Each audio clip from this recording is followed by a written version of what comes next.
പീഠത്തിലേക്ക് ക്ഷണിക്കുന്നു.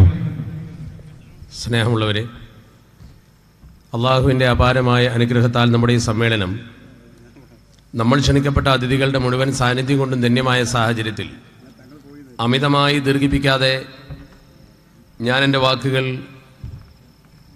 വളരെ ചുരുക്കി മാത്രം നിങ്ങൾക്ക് സമർപ്പണം ചെയ്തുകൊണ്ട് കടമ നിർവഹിക്കാനാണ് ആഗ്രഹിക്കുന്നത്. അള്ളാഹു തൗഫീക്ക് നൽകട്ടെ. നമ്മളെ സംബന്ധിച്ചിടത്തോളം ഇവിടെ വന്നുപോയ സമത്വ കേരള ജംഇയ്യത്തുൽ ഉലമായുടെ അഭിവന്ദനായ അധ്യക്ഷൻ വളരെ വിശദമായി സമത്വ കേരള ജംഇയ്യത്തുൽ ഉലമ എന്ന പണ്ഡിത സഭ എന്തിന് രൂപീകരിച്ചു എന്ന് നമുക്ക് ബോധ്യപ്പെടുത്തി തന്നു. കേരളീയ മുസ്ലിം സമൂഹത്തിൻ്റെ പൂർവ്വകാല സാഹചര്യം പരിശോധിച്ചാൽ നമുക്കറിയാം, വിശുദ്ധ ദീനുൽ ഇസ്ലാം ഇവിടെ കടന്നു വന്നതിൻ്റെ ശേഷം മാലിക് ഇബ്നു ദിനാർ റളിയല്ലാഹു തആല അൻഹുവും സംഘവും വ്യാപകമായ പ്രചരണം നടത്തുകയും ആ പ്രചരണാനന്തരം നമ്മുടെ കേരളത്തിൽ പരിശുദ്ധ ദീനുൽ ഇസ്ലാം അതിശക്തമായി മുന്നോട്ട് വരികയും ചെയ്തു. നമ്മളൊക്കെ പലപ്പോഴും പറയാറുണ്ട്, മാലിക് ഇബ്നു ദിനാർ റളിയല്ലാഹു തആല അൻഹുവും സംഘവുമാണ് കേരളത്തിൽ ആദ്യമായി ഇസ്ലാമിനെ കൊണ്ടുവന്നത് എന്ന്. അത് ശരിയല്ല. ചരിത്രം പഠിക്കുന്നവർക്കറിയാം, അതിൻ്റെ എത്രയോ മുമ്പ് കച്ചവടക്കാരും അതുപോലെ തന്നെ സന്ദർശകരും പര്യടനക്കാരുമായ അറബികളിലൂടെ ഈ രാജ്യത്ത് പരിശുദ്ധ ദീനുൽ ഇസ്ലാമിൻ്റെ സന്ദേശം ഒറ്റപ്പെട്ട രീതിയിൽ കടന്നു വന്നിട്ടുണ്ട്. മാലിക് ഇബ്നു ദിനാർ റളിയല്ലാഹു തആല അൻഹുവും സംഘവും കടന്നു വന്നപ്പോൾ ഇസ്ലാമിൻ്റെ പ്രചരണം വ്യാപകമായി എന്നാണ് പറയേണ്ടത്. അവരാണ് കേരളത്തിലെ ഇസ്ലാമിക പ്രബോധനത്തിൻ്റെ വ്യാപകമായ പ്രചരണ പ്രവർത്തനങ്ങൾ ഏറ്റെടുത്തത്. അവരുടെ ഉത്ബോധനങ്ങളും അവരുടെ പള്ളികൾ കേന്ദ്രീകരിച്ചുകൊണ്ടുള്ള പ്രബോധനങ്ങളും കേരളീയ മുസ്ലിം ഉമ്മത്തിന് വിശുദ്ധ ദീനുൽ ഇസ്ലാമിൻ്റെ സന്ദേശങ്ങൾ കൃത്യമായി പഠിക്കാൻ അവസരം നൽകി. ആ കാലഘട്ടത്തിന് ശേഷം പിന്നെ പരിശുദ്ധ ദീനുൽ ഇസ്ലാമിൻ്റെ സന്ദേശം ഈ സമൂഹത്തിൽ പ്രചരിപ്പിച്ചത് മഹാന്മാരായ മഖ്ദൂമികളാണ്. മഖ്ദൂമികൾ ഈ കേരളത്തിൽ ഇസ്ലാമിക പ്രബോധനം നിർവഹിക്കാൻ കടന്നു വരുന്നത് യമനി പാരമ്പര്യം ഉൾക്കൊണ്ടുകൊണ്ടാണ്. അള്ളാഹുവിൻ്റെ പരിശുദ്ധ തിരുദൂതർ നമ്മളോട് പറഞ്ഞിട്ടുണ്ട്, അൽ ഈമാനു യമാനിയുൻ വൽ ഹിക്മത്തു യമാനിയത്ത്. യമാനിയായ ദീനാണ് പരിശുദ്ധ ദീനുൽ ഇസ്ലാമിൻ്റെ ശരിയായ ദീൻ എന്ന് പരിശുദ്ധ തിരുദൂതർ പഠിപ്പിച്ചുവെങ്കിൽ, ആ യമനി പാരമ്പര്യത്തിലൂടെ കടന്നു വന്ന മഅ്ബരികളാകുന്ന മഖ്ദൂമുകൾ എന്നാണ് ചരിത്രം പറയുന്നത്. അവരാദ്യം കടന്നു വന്ന് തമിഴ്നാട്ടിലെ കോറമാണ്ടല തീരത്ത് കൂടി കടന്നു വന്ന് മഅ്ബർ, കോറമാണ്ടല തീരമാണ് കടത്ത് എന്നറിയപ്പെടുന്ന മഅ്ബർ. ആ മഅ്ബറിലൂടെ കടന്നു വന്ന് നമ്മുടെ കേരളത്തിൽ പരിശുദ്ധ ദീനുൽ ഇസ്ലാമിൻ്റെ പ്രബോധനത്തിന് വേണ്ടി കടന്നു വന്നു. അതിൽപ്പെട്ട പ്രമുഖനായിരുന്നു കൊച്ചിയിൽ ഖാദിയായിരുന്ന ബഹുമാനപ്പെട്ട ഇബ്രാഹിം മഅ്ബരി തങ്ങൾ. ആ മഹാനായ ഇബ്രാഹിം മഅ്ബരി തങ്ങൾ, അദ്ദേഹത്തിൻ്റെ സഹോദരപുത്രൻ, അദ്ദേഹമാണ് പൊന്നാനിയിൽ വന്ന് ഈ സമൂഹത്തിന് നേതൃത്വം കൊടുത്ത ഒന്നാമത്തെ മഖ്ദൂമാകുന്ന അബൂ യഹ്യ സൈനുദ്ദീൻ ഇബ്നു അലി എന്ന് പറയുന്ന മഹാപണ്ഡിതൻ എന്ന് ചരിത്രം പറയുന്നു. ആ ഒന്നാമത്തെ മഖ്ദൂം ഈ ലോകത്തോട് വിട പറയുന്നത് ഹിജ്റ 928-ലാണ്. അദ്ദേഹത്തിന്റെ മൂന്നാമത്തെ മകൻ ബഹുമാനപ്പെട്ട മുഹമ്മദുൽ ഗസാലി തങ്ങളുടെ മകനാണ് രണ്ടാമത്തെ മഖ്ദൂമായി അറിയപ്പെടുന്ന ഷെയ്ഖ് അഹമ്മദ് സൈനുദ്ദീൻ എന്ന് പറയുന്ന മഹാപണ്ഡിതൻ. ആ മഹാപണ്ഡിതൻ ലോകത്തോട് വിട പറയുന്നത് ഹിജ്റ 991-ലാണ്. ഞാൻ ഈ രണ്ട് തീയതികളും എടുത്തു പറയാൻ കാരണം, ആ കാലഗണന വെച്ച് പരിശോധിക്കുമ്പോൾ അവർ പരിശുദ്ധ ദീനുൽ ഇസ്ലാമിൻ്റെ ശരിയായ ഒരു രൂപം കേരളീയ മുസ്ലിം ഉമ്മത്തിന് ആ കാലഘട്ടത്തിൽ സമർപ്പണം ചെയ്ത് കഴിഞ്ഞിട്ടുണ്ട് എന്ന കാര്യം നമ്മൾ പഠിക്കണം. അവരാണ് സത്യത്തിൽ കേരളീയ മുസ്ലിം ഉമ്മത്തിന് ദീനെന്തെന്ന് പഠിപ്പിച്ചു കൊടുത്തുകൊണ്ട് ഇസ്ലാമിക സമൂഹത്തെ പ്രബുദ്ധവൽക്കരിച്ചത്. അവർ ഈ സമൂഹത്തിന് പഠിപ്പിച്ചു കൊടുത്ത ദീൻ നേരായ ദീനാണ് എന്നതിൻ്റെ വ്യക്തമായ തെളിവ് അവരിവിടെ നിന്നും ഇൽമ പഠിച്ചുകൊണ്ട് പിന്നെ നേരെ പോകുന്നത് പരിശുദ്ധമായ ഹറമിലേക്കാണ്. ആ കാലഘട്ടത്തിൽ പരിശുദ്ധ ദീനുൽ ഇസ്ലാമിൻ്റെ സന്ദേശം പഠിക്കുന്നതിന് വേണ്ടി മഹാന്മാരായ പണ്ഡിതന്മാരെ സമീപിച്ചുകൊണ്ട് അവർ ഇൽമു നുകർന്നു. അവിടെ നിന്നും ബഹുമാനപ്പെട്ട ഒന്നാമത്തെ മഖ്ദൂം പിന്നെ പോകുന്നത് അസ്ഹർ സർവകലാശാലയിലേക്ക്, ജാമിഉൽ അസ്ഹറിലേക്ക്. അവിടെ അദ്ദേഹം പരിശുദ്ധ ദീൻ പഠിച്ചത് ബഹുമാനപ്പെട്ട ഷെയ്ഖുൽ ഇസ്ലാം സക്കരിയ അൽ അൻസാരി തങ്ങളുടെ കയ്യിൽ നിന്നാണ്. അദ്ദേഹം ഹറമിൽ പഠിക്കുന്ന കാലത്ത് ഇമാം ജലാലുദ്ദീൻ സുയൂത്തി മുതൽ അതുപോലെ തന്നെ ബഹുമാനപ്പെട്ട അബൂബക്കർ ഹദ്റമി മുതൽ മഹത്തുക്കളായ പണ്ഡിതന്മാർ അവരോടൊക്കെ ബന്ധപ്പെട്ടുകൊണ്ട് പരിശുദ്ധ ദീനുൽ ഇസ്ലാമിൻ്റെ വിധിവിലക്കുകൾ പഠിച്ച് നമ്മുടെ കൊച്ചു കേരളത്തിൽ വന്ന് മനോഹരമായ പള്ളി നിർമ്മിച്ചുകൊണ്ടാണ് ഒന്നാമത്തെ മഖ്ദൂം ദീനി പ്രബോധനം തുടങ്ങിയത്. മഖ്ദൂം പള്ളി നിർമ്മിച്ചപ്പോൾ തന്നെ അതിലൊരു ചരിത്രമുണ്ട്. പൊന്നാനിക്കാർക്കറിയാം. പൊന്നാനിയിൽ പോയി ഇന്നും അന്വേഷിച്ചാൽ അറിയാം. പൊന്നാനിക്കാരോട് ചോദിച്ചാൽ അവർ പറയും, മഖ്ദൂം വന്നിട്ട് വിശാലമായൊരു പള്ളി നിർമ്മിച്ച് അസ്ഹറിൽ കണ്ട പോലത്തെ ഒരു ദർസ് ഉണ്ടാക്കണമെന്ന് ആഗ്രഹിച്ചു. അതിന് അദ്ദേഹം ഒരു പള്ളി നിർമ്മിക്കാൻ സാഹചര്യം തേടി നിൽക്കുകയാണ്. പള്ളി നിർമ്മാണം ആരംഭിച്ച സന്ദർഭത്തിൽ അത്ഭുതകരമായ സംഭവം ഉണ്ടായതായി പൊന്നാനിക്കാർ രേഖപ്പെടുത്തുന്നു. പൊന്നാനിയുടെ പഴയകാല ചരിത്ര പുസ്തകങ്ങളൊക്കെ പരിശോധിച്ചാൽ കാണാൻ കഴിയും. പൊന്നാനിയിൽ മഖ്ദൂം ഈ പള്ളി നിർമ്മിക്കാൻ ആവശ്യമായ പ്രവർത്തനങ്ങളുമായി മുന്നോട്ട് പോകുമ്പോൾ അന്ന് വെട്ടത്തുനാട് ഭരിച്ചിരുന്ന രാജാവിൻ്റെ മകൾ മാരകമായ രോഗത്തിനടിപ്പെട്ടുകൊണ്ട് ഒരുപാട് ചികിത്സകൾ നടത്തി, ഒരുപാട് ചികിത്സാരികൾ വന്ന് ബിഷഗുരന്മാരൊക്കെ പരാജയപ്പെട്ട് ആ പെണ്ണ് രോഗത്തിനടിപ്പെട്ടുകൊണ്ട് കഴിയുന്ന കാലമാണ്. ആരോ പറഞ്ഞു, വിദേശത്തുനിന്ന് വിജ്ഞാനം നേടിക്കൊണ്ട് കടന്നു വന്ന വലിയൊരു മഹാപണ്ഡിതൻ പൊന്നാനിയിലുണ്ടല്ലോ.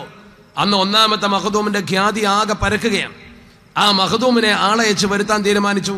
അങ്ങനെ പല്ലക്കും മാളയും അയച്ച വെട്ടത്തുനാടിലെ ഭരണാധികാരി, അന്ന് വെട്ടത്തുനാട് ഭരിച്ചിരുന്ന രാജാവ് ബഹുമാനപ്പെട്ട മഖ്ദൂം തങ്ങളെ തന്റെ വീട്ടിലേക്ക് കൊണ്ടുവന്നു. മഹാനായ മഖ്ദൂം തങ്ങൾ വെട്ടത്തുനാട്ടിലെ രാജാവിന്റെ മകളെ ചികിത്സിച്ചു. ആ മകൾക്ക് രോഗം ശിഫയായി. രാജാവ് പറഞ്ഞു, നിങ്ങൾക്ക് എന്ത് പാരിതോഷികമാണ് വേണ്ടത് എന്ന് ചോദിച്ചു. അദ്ദേഹം പറഞ്ഞു, എനിക്ക് പാരിതോഷികമൊന്നും ആവശ്യമില്ലെന്ന് പറഞ്ഞ് അവസാനം നിർബന്ധിച്ചപ്പോൾ അദ്ദേഹം പാരിതോഷികം സ്വീകരിക്കാൻ തയ്യാറായി. അദ്ദേഹം പറഞ്ഞു, എനിക്ക് സ്വർണമോ വെള്ളിയോ പണമോ ഒന്നും വേണ്ട. പൊന്നാനിയിൽ നിർമ്മിക്കുന്ന പള്ളിക്ക് നിങ്ങളുടെ കൊട്ടാരത്തിന്റെ നടുമുറ്റത്ത് നിൽക്കുന്ന ആ വലിയ തേക്ക് വേണമെന്ന് പറഞ്ഞു. വെട്ടത്തുനാടിലെ രാജാവ് ഇത് കേട്ട് അത്ഭുതപ്പെട്ടു പോയി. ഈ തേക്കാണോ വേണ്ടത്? അദ്ദേഹം പറഞ്ഞു, കൊട്ടാരത്തിന് കേടുപാടൊന്നും പറ്റാതെ തേക്ക് മുറിച്ചു കൊണ്ടുപോയിക്കോളാം. നിങ്ങൾക്ക് ഞാൻ അനുമതി തന്നിരിക്കുന്ന ഒരു വലിയ തേക്ക്. കൊട്ടാരത്തിന്റെ നടുക്കളത്തിൽ നിൽക്കുന്ന ഈ തേക്ക് വെട്ടുമ്പോൾ സ്വാഭാവികമായും ഈ കൊട്ടാരത്തിന് വല്ല കേടുപാടും സംഭവിക്കുമോ എന്ന് ഭയപ്പെട്ടുകൊണ്ട് നിൽക്കുകയാണ്. അതുകൊണ്ട് തന്നെ കൊട്ടാര നടുമുറ്റത്ത് നിന്നും എങ്ങനെ ആ തേക്ക് വെട്ടുമെന്നാണ് അവരൊക്കെ ചിന്തിച്ചത്. അങ്ങനെ മഖ്ദൂം തങ്ങൾ പറഞ്ഞു, അക്കാര്യം ഞാൻ ഏറ്റു എന്ന് പറഞ്ഞ് അദ്ദേഹം പോയി എന്ന് പറയുന്നു. അന്ന് രാത്രി ഒരു വലിയ കാറ്റടിച്ചു. കൊട്ടാരം പോലും കുലുങ്ങുന്നത് പോലെ തോന്നി. രാജാവ് പോലും അത്ഭുതപ്പെട്ടു പോയി. രാത്രിയിലെ കാസ്റ്റ് അസ്തമിച്ചപ്പോൾ പുറത്തിറങ്ങി നോക്കുമ്പോ ഈ പൊന്നാനിയിലെ ഈ ഇദ്ദേഹത്തിന്റെ ആവശ്യമുള്ള ഈ തേക്ക് അന്ന് ഈ രാജാവിന്റെ കൊട്ടാരത്തിൽ നിന്നും കടപുഴകി തെറിച്ച് കടലിൽ വീണിരിക്കുന്നു.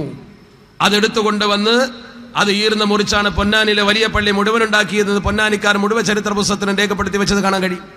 അങ്ങനെയാണ് മഖ്ദൂം തങ്ങൾ പള്ളി നിർമ്മിച്ചതെന്നും ആ പള്ളിക്ക് ഈ തേക്കാണ് ഉപയോഗപ്പെടുത്തിയതെന്നും പൊന്നാനിക്കാരോട് ചോദിച്ചാൽ അറിയാം. മഖ്ദൂമിന്റെ ഖ്യാതി അന്ന് മുതൽ അവിടെ പരക്കാൻ തുടങ്ങി. ആ പള്ളി നിർമ്മാണം പലരും അത്ഭുതത്തോടെ നോക്കുന്നത് മാത്രമല്ല, ചരിത്രത്തിൽ വ്യക്തമായി രേഖപ്പെടുത്തി വെച്ചിട്ടുണ്ട്. പള്ളി നിർമ്മിച്ച അവസാനം ആ പള്ളിയുടെ കിബിലയിൽ ഒരു സംശയം തോന്നിയപ്പോൾ പള്ളി നിർമ്മിക്കുന്ന ആശാരി ഏറ്റവും പള്ളിയുടെ മുകളിൽ കയറി നിന്നുകൊണ്ട് മോന്തായത്തിരുന്നുകൊണ്ട് ചോദിച്ചു, കിബില ശരിയാണോ എന്ന് ചോദിച്ചു. ബഹുമാനപ്പെട്ട മഖ്ദൂം തങ്ങൾ തന്റെ കൈ ഉയർത്തിപ്പിടിച്ചുകൊണ്ട് കാണിച്ചു കൊടുത്തു, നോക്ക്, നിനക്ക് കഅബ കാണാമെന്ന് പറഞ്ഞു. ആ ആശാരി ആ പള്ളിയുടെ മുകൾ ഭാഗത്തിരുന്നു കൊണ്ട് കഅബയെ നോക്കിയപ്പോൾ കൃത്യമായി കഅബാലയം അവൻ കണ്ടു. അതോടുകൂടി തലചുറ്റി കെലിമ ചൊല്ലിക്കൊണ്ട് അവൻ താഴെ വീണു. അവൻ അങ്ങനെ കെലിമ ചൊല്ലി മരണപ്പെട്ടു. പൊന്നാനി മഖബറയിൽ ചെന്നാൽ ആശാരി തങ്ങളുടെ ഖബർ എന്ന് ഇപ്പോഴും നിങ്ങൾക്ക് അവിടെ പറയുന്നത് കേൾക്കാൻ കഴിയും. ആശാരി തങ്ങൾ എന്നാണ് അവർ പറയുന്നത്. ആശാരി മുസ്ലിമായി അദ്ദേഹത്തെ ആ മഖബറയിൽ മറവടക്കിയിരിക്കുന്നു. ചരിത്രം പഠിക്കുന്നവർക്ക് കാണുവാൻ കഴിയും. ഞാൻ പറഞ്ഞു വന്നത് ഈ ഖ്യാതിയുള്ള മഖ്ദൂം, ഇത്ര പ്രസിദ്ധനായ മഖ്ദൂം, ആ മഖ്ദൂമാണ് കേരളീയ മുസ്ലിം ഉമ്മത്തിന് ഒരുപാട് ഗ്രന്ഥങ്ങൾ സമർപ്പണം ചെയ്തത്. അദ്ദേഹം ഒരുപാട് തസൗഫിന്റെ കിതാബുകൾ എഴുതി, ഒരുപാട് ഫിഖ്ഹിന്റെ കിതാബുകൾ എഴുതി. ആ കിതാബുകളൊക്കെ എഴുതുന്ന കൂട്ടത്തിൽ ബഹുമാനപ്പെട്ടവർ ഈ സമൂഹത്തിന് സമർപ്പണം ചെയ്തതാണ് നമ്മളൊക്കെ അഭിമാനപൂർവ്വം ഓർക്കുന്ന തഹ്രീദു അഹ്ലുൽ ഈമാൻ എന്ന് പറയുന്ന പോർച്ചുഗൽ അധിനിവേശത്തിനെതിരെ ഈ സമൂഹത്തെ ചിന്തിപ്പിക്കുന്ന പ്രാമാണിക ഗ്രന്ഥം. ഇതെന്ത് സൂചിപ്പിക്കുന്നു? ആ മഹാനായ മനുഷ്യൻ വെറും കിതാബ് മാത്രമല്ല എഴുതിയത്. അദ്ദേഹം ദേശസ്നേഹത്തിന്റെ തീച്ചൂളയിൽ ഈ സമൂഹത്തെ കൊണ്ടുപോകുന്നതിന് വേണ്ടി പോർച്ചുഗൽ ആധിപത്യത്തിനെതിരെ അത്ഭുതകരമായി സമൂഹത്തെ ചിന്തിപ്പിക്കുന്ന ഗ്രന്ഥവും കൂടി എഴുതി എന്ന് നമ്മൾ പഠിക്കണം. ഇതിന്റെ അർത്ഥം അദ്ദേഹം കേവലം പള്ളിമൂലയിൽ ഒതുങ്ങിക്കൂടുന്ന ലോകം തിരിയാത്തൊരു പണ്ഡിതനായിരുന്നില്ല എന്നാണ് നമ്മൾ ചിന്തിക്കേണ്ടത്. പോർച്ചുഗീസുകാരുടെ കടന്നുവരവിനെ കുറിച്ചും പോർച്ചുഗീസുകാരുണ്ടാക്കുന്ന അപകടത്തെക്കുറിച്ചും ഒക്കെ അദ്ദേഹം വ്യക്തമായി സമൂഹത്തോട് പറഞ്ഞു. ആ ആഹ്വാനം ഇന്നും നമ്മുടെ സമൂഹത്തിൽ അഭിമാനകരമായ ദേശസ്നേഹത്തിന്റെ ഒരു വ്യക്തമായ രേഖയായി നമുക്ക് സൂക്ഷിക്കാൻ അള്ളാഹു അവസരം തന്നിരിക്കുന്നു. ആ മഖ്ദൂമിന്റെ പിന്മുറക്കാരനായി വന്ന രണ്ടാമത്തെ മഖ്ദൂം, അദ്ദേഹത്തിന്റെ ചരിത്രം പഠിക്കുമ്പോൾ കാണാം അദ്ദേഹമാണ് ഫത്ഹുൽ മുഈന്റെ കർത്താവ്. അത്ര വലിയ ഗ്രന്ഥം നമുക്ക് സമർപ്പണം ചെയ്തുകൊണ്ട് ആ മഹാൻ പിന്നെ തുഹ്ഫത്തുൽ മുജാഹിദീൻ ഈ സമൂഹത്തിന് സമർപ്പിച്ചു. അഭിപ്രായാന്തരങ്ങൾ എന്തൊക്കെയുണ്ടെങ്കിലും ചരിത്രത്തിന്റെ ഭൂരിപക്ഷ ഭാഗവും നമ്മൾ പഠിച്ചാൽ അദ്ദേഹം എഴുതിയ ഈ തുഹ്ഫത്തുൽ മുജാഹിദീൻ ഫീ ബഅദി അഖ്ബാരിൽ പുർത്തുആലിയീൻ എന്ന് പറയുന്ന ഗ്രന്ഥം ചരിത്ര പ്രസിദ്ധമാണ്. ആ രണ്ട് ഗ്രന്ഥങ്ങൾ സമർപ്പണം ചെയ്ത, ദേശസ്നേഹത്തിന്റെ രണ്ട് ഗ്രന്ഥങ്ങൾ സമർപ്പണം ചെയ്ത രണ്ട് മഖ്ദൂമിങ്ങൾ ഒരുപാട് ദീനിയായ പ്രവർത്തനങ്ങൾക്ക് ഈ സമൂഹത്തിന് നേതൃത്വം കൊടുത്തു. ഞാൻ പറഞ്ഞു വരുന്നത്, രണ്ടാമത്തെ മഖ്ദൂം ഈ ലോകത്തോട് വിട പറയുന്നത് ഹിജ്റ 991 നമ്മൾ ക്രിസ്തുവർഷം ഗണിച്ചാൽ ഏകദേശം 1583 1583 കഴിഞ്ഞ് പിന്നെ 300 പരം കൊല്ലം കഴിഞ്ഞിട്ട് കൃത്യമായി പറഞ്ഞാൽ 337 കൊല്ലം എന്ന് പറയാൻ പറ്റും. 3 നൂറ്റാണ്ടുകൾക്ക് ശേഷമാണ് 1920കളിൽ കേരളീയ മുസ്ലിം ഉമ്മത്തിൽ നേരിയ ഭിന്നതയുണ്ടാകുന്നത്. അന്ന് വരെ കേരളത്തിലെ മുസ്ലിങ്ങളിൽ ഭിന്നതയുടെ ശബ്ദമില്ലല്ലോ. മഖ്ദൂമിങ്ങൾ ഈ സമൂഹത്തിൽ പഠിപ്പിച്ച ദീനിൽ കേരളത്തിലെ മുസ്ലിങ്ങൾ ആരെങ്കിലും തർക്കിച്ചോ? ആചാരത്തിൽ എന്തെങ്കിലും അഭിപ്രായാന്തരമുണ്ടായോ? അനുഷ്ഠാന കർമ്മങ്ങളിൽ എന്തെങ്കിലും അഭിപ്രായ വ്യത്യാസമുണ്ടായോ? യാതൊരു തരത്തിലും ആചാരത്തിലും അനുഷ്ഠാനത്തിലും അഭിപ്രായ വ്യത്യാസമില്ലാതെ ഏകോദര സഹോദരങ്ങളെ പോലെ ജീവിച്ചിരുന്ന മുസ്ലിം ഉമ്മത്ത്, ആ മുസ്ലിം ഉമ്മത്തിന്റെ ജീവിതക്രമത്തിൽ പണ്ഡിതന്മാരുടെ സ്വാധീനം വളരെ വലുതായിരുന്നു. എന്ത് വിഷയത്തിൽ തർക്കമുണ്ടെങ്കിലും അത് പള്ളിയിൽ പോയി ഉസ്താദ് പറഞ്ഞാൽ തീരും. നമ്മളൊക്കെ കേട്ടു പഠിച്ചതല്ലേ, അത് പള്ളിയിൽ പോയി പറഞ്ഞാൽ മതി എന്നൊരു ശൈലി.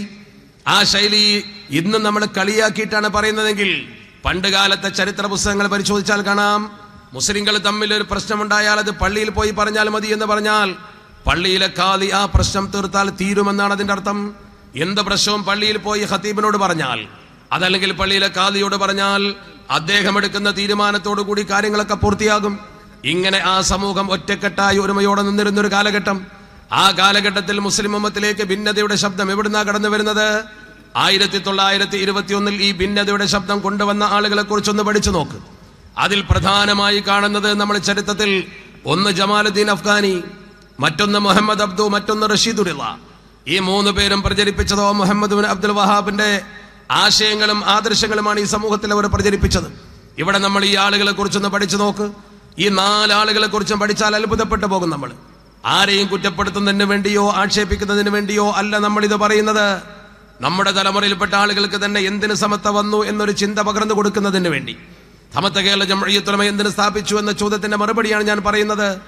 എന്തിനാണ് നമ്മൾ SKSF എന്ന സംഘടന രൂപീകരിച്ചുകൊണ്ട്, അതല്ലെങ്കിൽ ഇങ്ങനെ ഒരു സംഘം രൂപീകരിച്ചുകൊണ്ട് പ്രവർത്തിക്കേണ്ടി വന്നത്?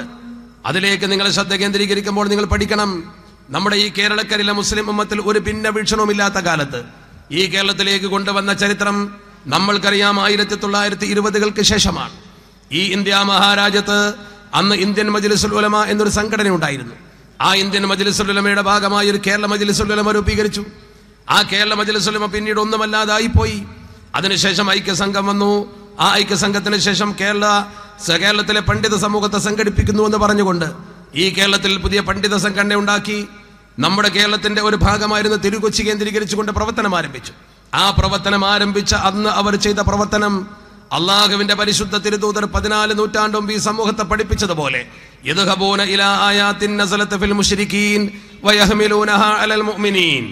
യദ്ഹബൂന ഇലാ ആയാത്തിൻ നസലത ഫിൽ മുശ്രികീൻ. മക്കയിലെ മുശ്രിക്കീങ്ങൾക്ക് മേലിറങ്ങിയ ആയത്തുകളെ തേടി അവർ പോകും. വയഹ്മിലൂനഹാ അലൽ മുഅ്മിനീൻ. അത് മുഅ്മിനീങ്ങൾക്ക് മേൽ ചുമത്തും. മക്കയിലെ മുശ്രിക്കീങ്ങളെ അല്ലാഹു സുബ്ഹാനഹു വ തആല താക്കീത് ചെയ്ത പരിശുദ്ധ ഖുർആന്റെ വചനങ്ങൾ ഉപയോഗപ്പെടുത്തിക്കൊണ്ട് പിൽക്കാലത്തൊരു സമൂഹം വരും, അവരത് മുഅ്മിനീങ്ങൾക്ക് മേൽ ആരോപിക്കും. മുഅ്മിനീങ്ങൾക്ക് മേൽ അവർ ചാർത്തുമെന്ന് പരിശുദ്ധ തിരുദൂതർ പണ്ട് മുതലേ പറഞ്ഞിട്ടുണ്ട്.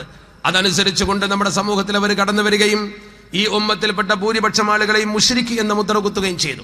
നിങ്ങൾ അവിടെയാണ് ചിന്തിക്കേണ്ടത്.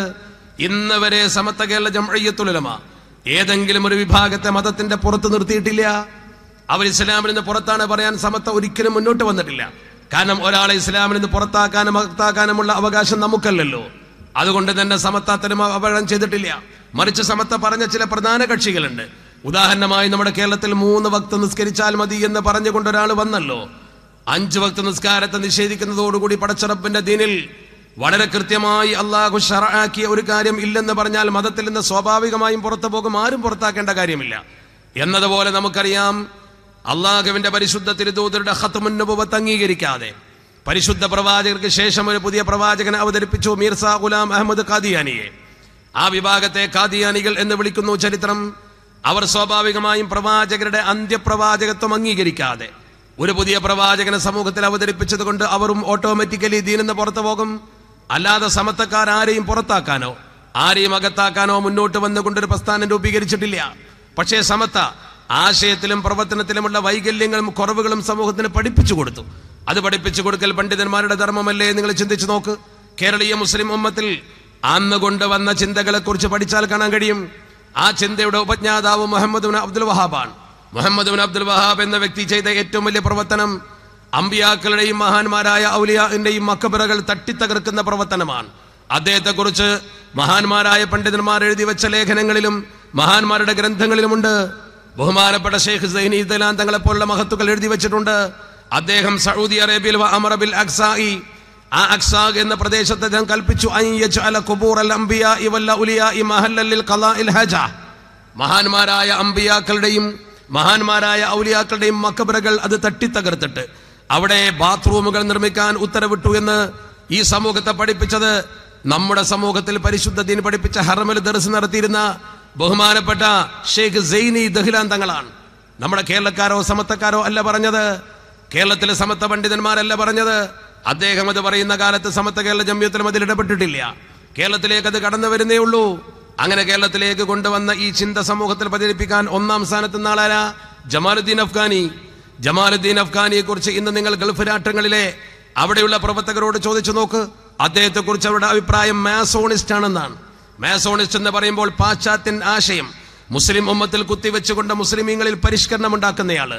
ഇസ്ലാമിന്റെ സംസ്കാരമല്ല അദ്ദേഹം പ്രചരിപ്പിച്ചത് എന്ന് അദ്ദേഹത്തിന്റെ കൂടെ നിൽക്കുന്ന ആളുകളാണ് പറഞ്ഞത്, മറ്റാരുമല്ല.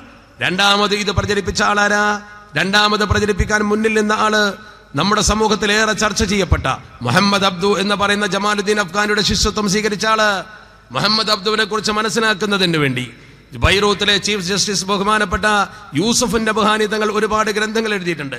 യൂസഫ് നബ്ഹാനി തങ്ങളുടെ ഒരു ഗ്രന്ഥമുണ്ട്, ഒരു കൊച്ചുകൃതി. ആ കൃതിയുടെ പേരാണ് അർ-റാഇയത്തു സൗറ എന്ന കിതാബ്.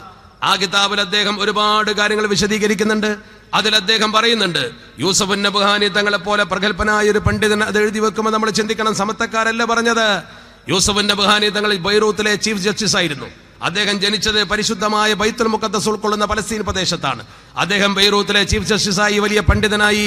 അദ്ദേഹം നിരവധി കിതാബുകൾ മുതാല ചെയ്ത കിതാബുകൾ പഠിച്ച വലിയ മുദരിസും പണ്ഡിതനുമായിരുന്നു. ഇസ്ലാമിക നിയമം പഠിച്ച ആ മഹാനുഭാവനെ ബൈറൂത്തിൽ ജഡ്ജിയാക്കി. പിന്നീട് അദ്ദേഹം ചീഫ് ജസ്റ്റിസായി. അദ്ദേഹത്തെ കുറിച്ച് ലോക ചരിത്രത്തിൽ പഠിച്ചാൽ ഒരുപാട് കാര്യങ്ങൾ പഠിക്കാൻ കഴിയും. അദ്ദേഹമാണ് തന്റെ റാഇയത്തു സൗറ എന്ന കിതാബിൽ പറഞ്ഞത്, ഞാൻ മുഹമ്മദ് അബ്ദുവുമായി ദിവസങ്ങളോളം സഹവസിച്ചിട്ടുണ്ട്. അദ്ദേഹത്തിന്റെ കൂടെ ഞാൻ ഒരുമിച്ച് യാത്ര ചെയ്തിട്ടുണ്ട്.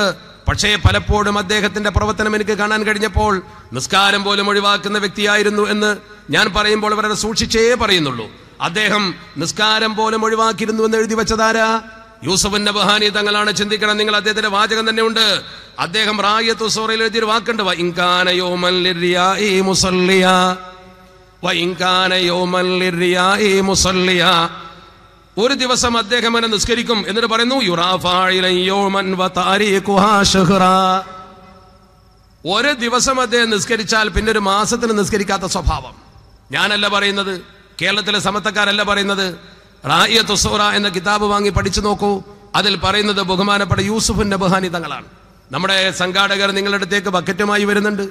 നിങ്ങളൊക്കെ പരിപൂർണമായി സഹകരിക്കണമെന്ന് അഭ്യർത്ഥിക്കുന്നു. നോക്കൂ, നിങ്ങൾ ഒരു ദിവസം നിസ്കരിച്ചാൽ പിന്നെ ഒരു മാസത്തിന് നിസ്കരിക്കാത്ത സ്വഭാവം. മാത്രമല്ല അദ്ദേഹം അതിൽ പറഞ്ഞ ഗൗരവമുള്ള ഒരു ആരോപണമുണ്ട്. ഒരാരോപണം അദ്ദേഹം ഉന്നയിച്ചിട്ട് അതിന് മറുപടി ആരും പറഞ്ഞിട്ടില്ലല്ലോ.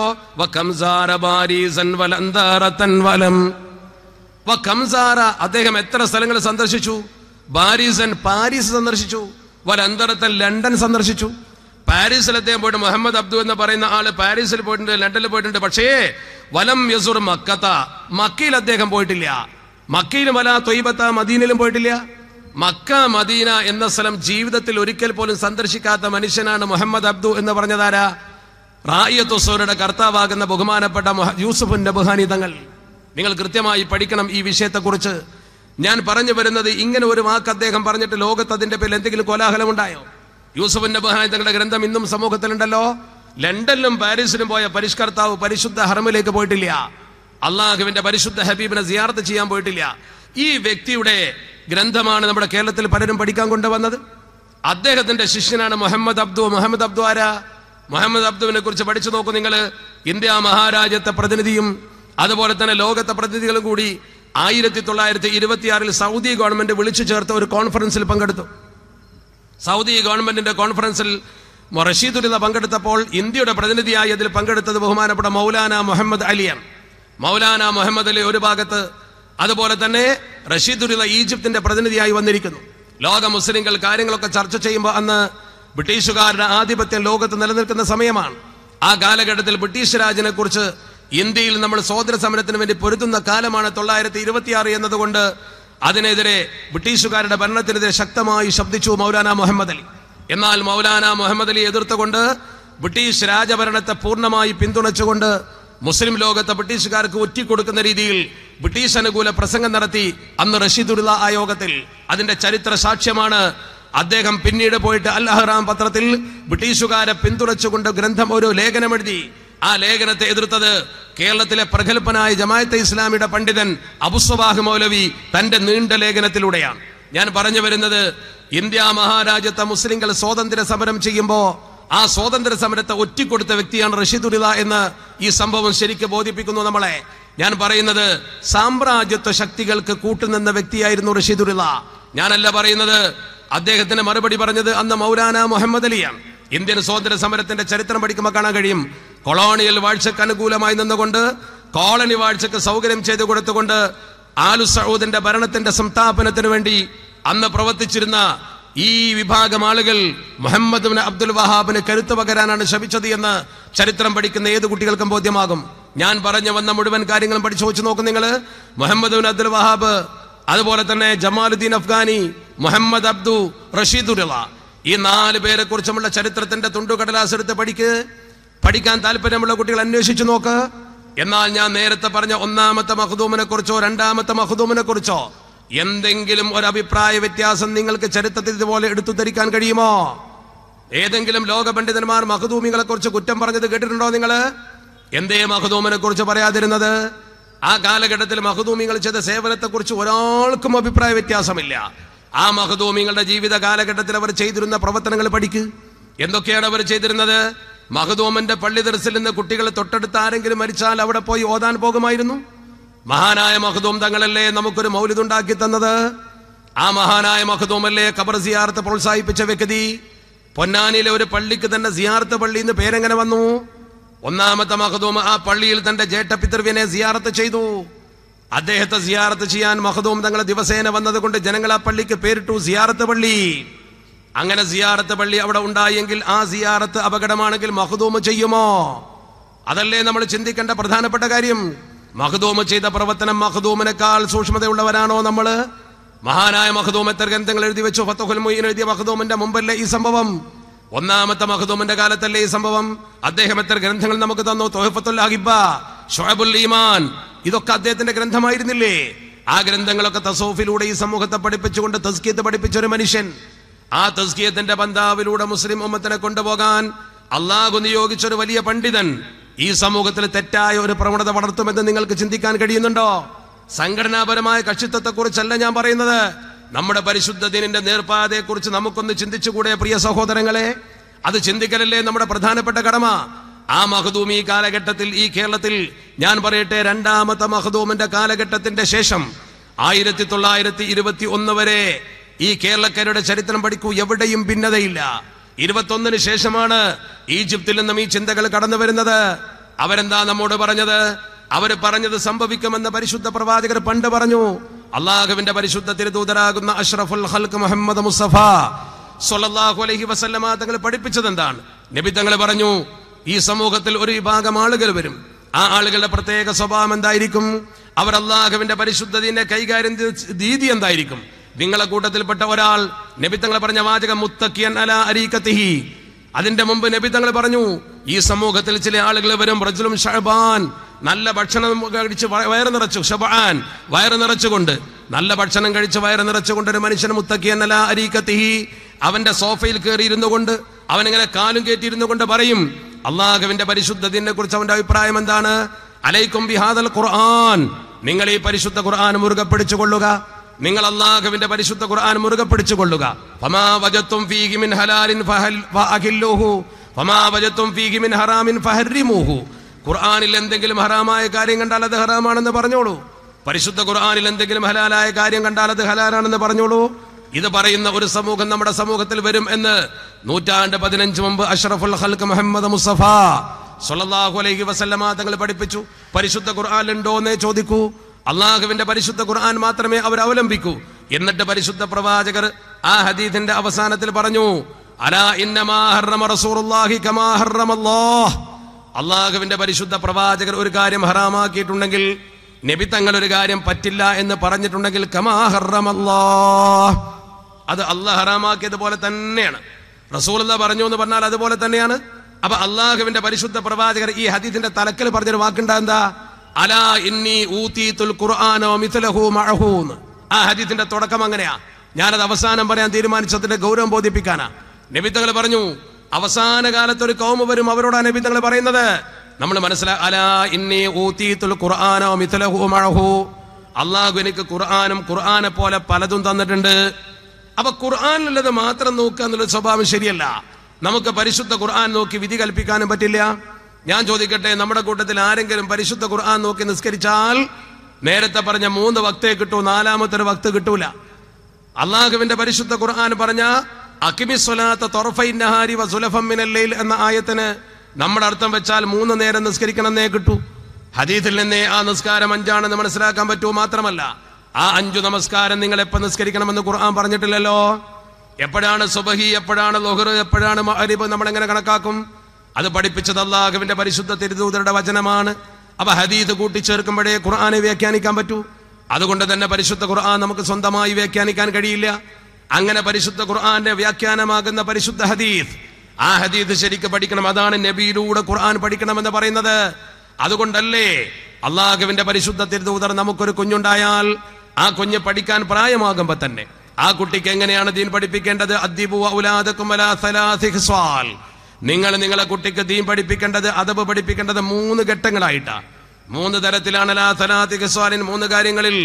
എന്താണ് 3 ഒന്ന് ഹുബ്ബി നബിയിക്കും, അഷ്റഫുൽ ഖൽഖ് മുഹമ്മദ് മുസ്തഫ സ്വല്ലല്ലാഹു അലൈഹി വസല്ലമ തങ്ങളെ കുറിച്ചുള്ള സ്നേഹമാണ് ആദ്യം ജനിപ്പിക്കേണ്ടത്. കുട്ടിക്ക് നേരത്തെ തന്നെ ഖുർആൻ പഠിപ്പിക്കല്ല വേണ്ടത്. ആദ്യം നമുക്കൊരു കുഞ്ഞ് ജനിച്ചാൽ ചെയ്യേണ്ടത് കുട്ടിക്ക് നബി തങ്ങളെ കുറിച്ചുള്ള സ്നേഹം ജനിപ്പിക്കുക. നബി തങ്ങളെ കുറിച്ചുള്ള സ്നേഹം ജനിപ്പിച്ചു കഴിഞ്ഞാൽ പിന്നെ വഹുബ്ബി അഹ്ലി ബൈത്തിഹി, അഹ്ലു ബൈത്തിനോടുള്ള സ്നേഹം വർദ്ധിപ്പിക്കുക. എന്നിട്ട് പിന്നെ 3ാമത് പറയുന്ന വഖിറാഅത്തിൽ ഖുർആൻ, പിന്നെ നിങ്ങൾ കുട്ടിക്ക് ഖുർആൻ ഓതാൻ പഠിപ്പിക്കണം. അപ്പൊ ആദ്യം പഠിപ്പിക്കേണ്ടത് നബി തങ്ങളെ കുറിച്ചാ. അതെന്തിനാ? നബി തങ്ങളെ കുറിച്ചുള്ള വിശ്വാസം ഒരു മനുഷ്യന്റെ മനസ്സിൽ ഊട്ടി ഉറപ്പിക്കപ്പെടുമ്പോഴേ നാളെ നടക്കാൻ പോകുന്ന കാര്യങ്ങളെ കുറിച്ച് അവൻ ചിന്തിക്കാൻ കഴിയൂ.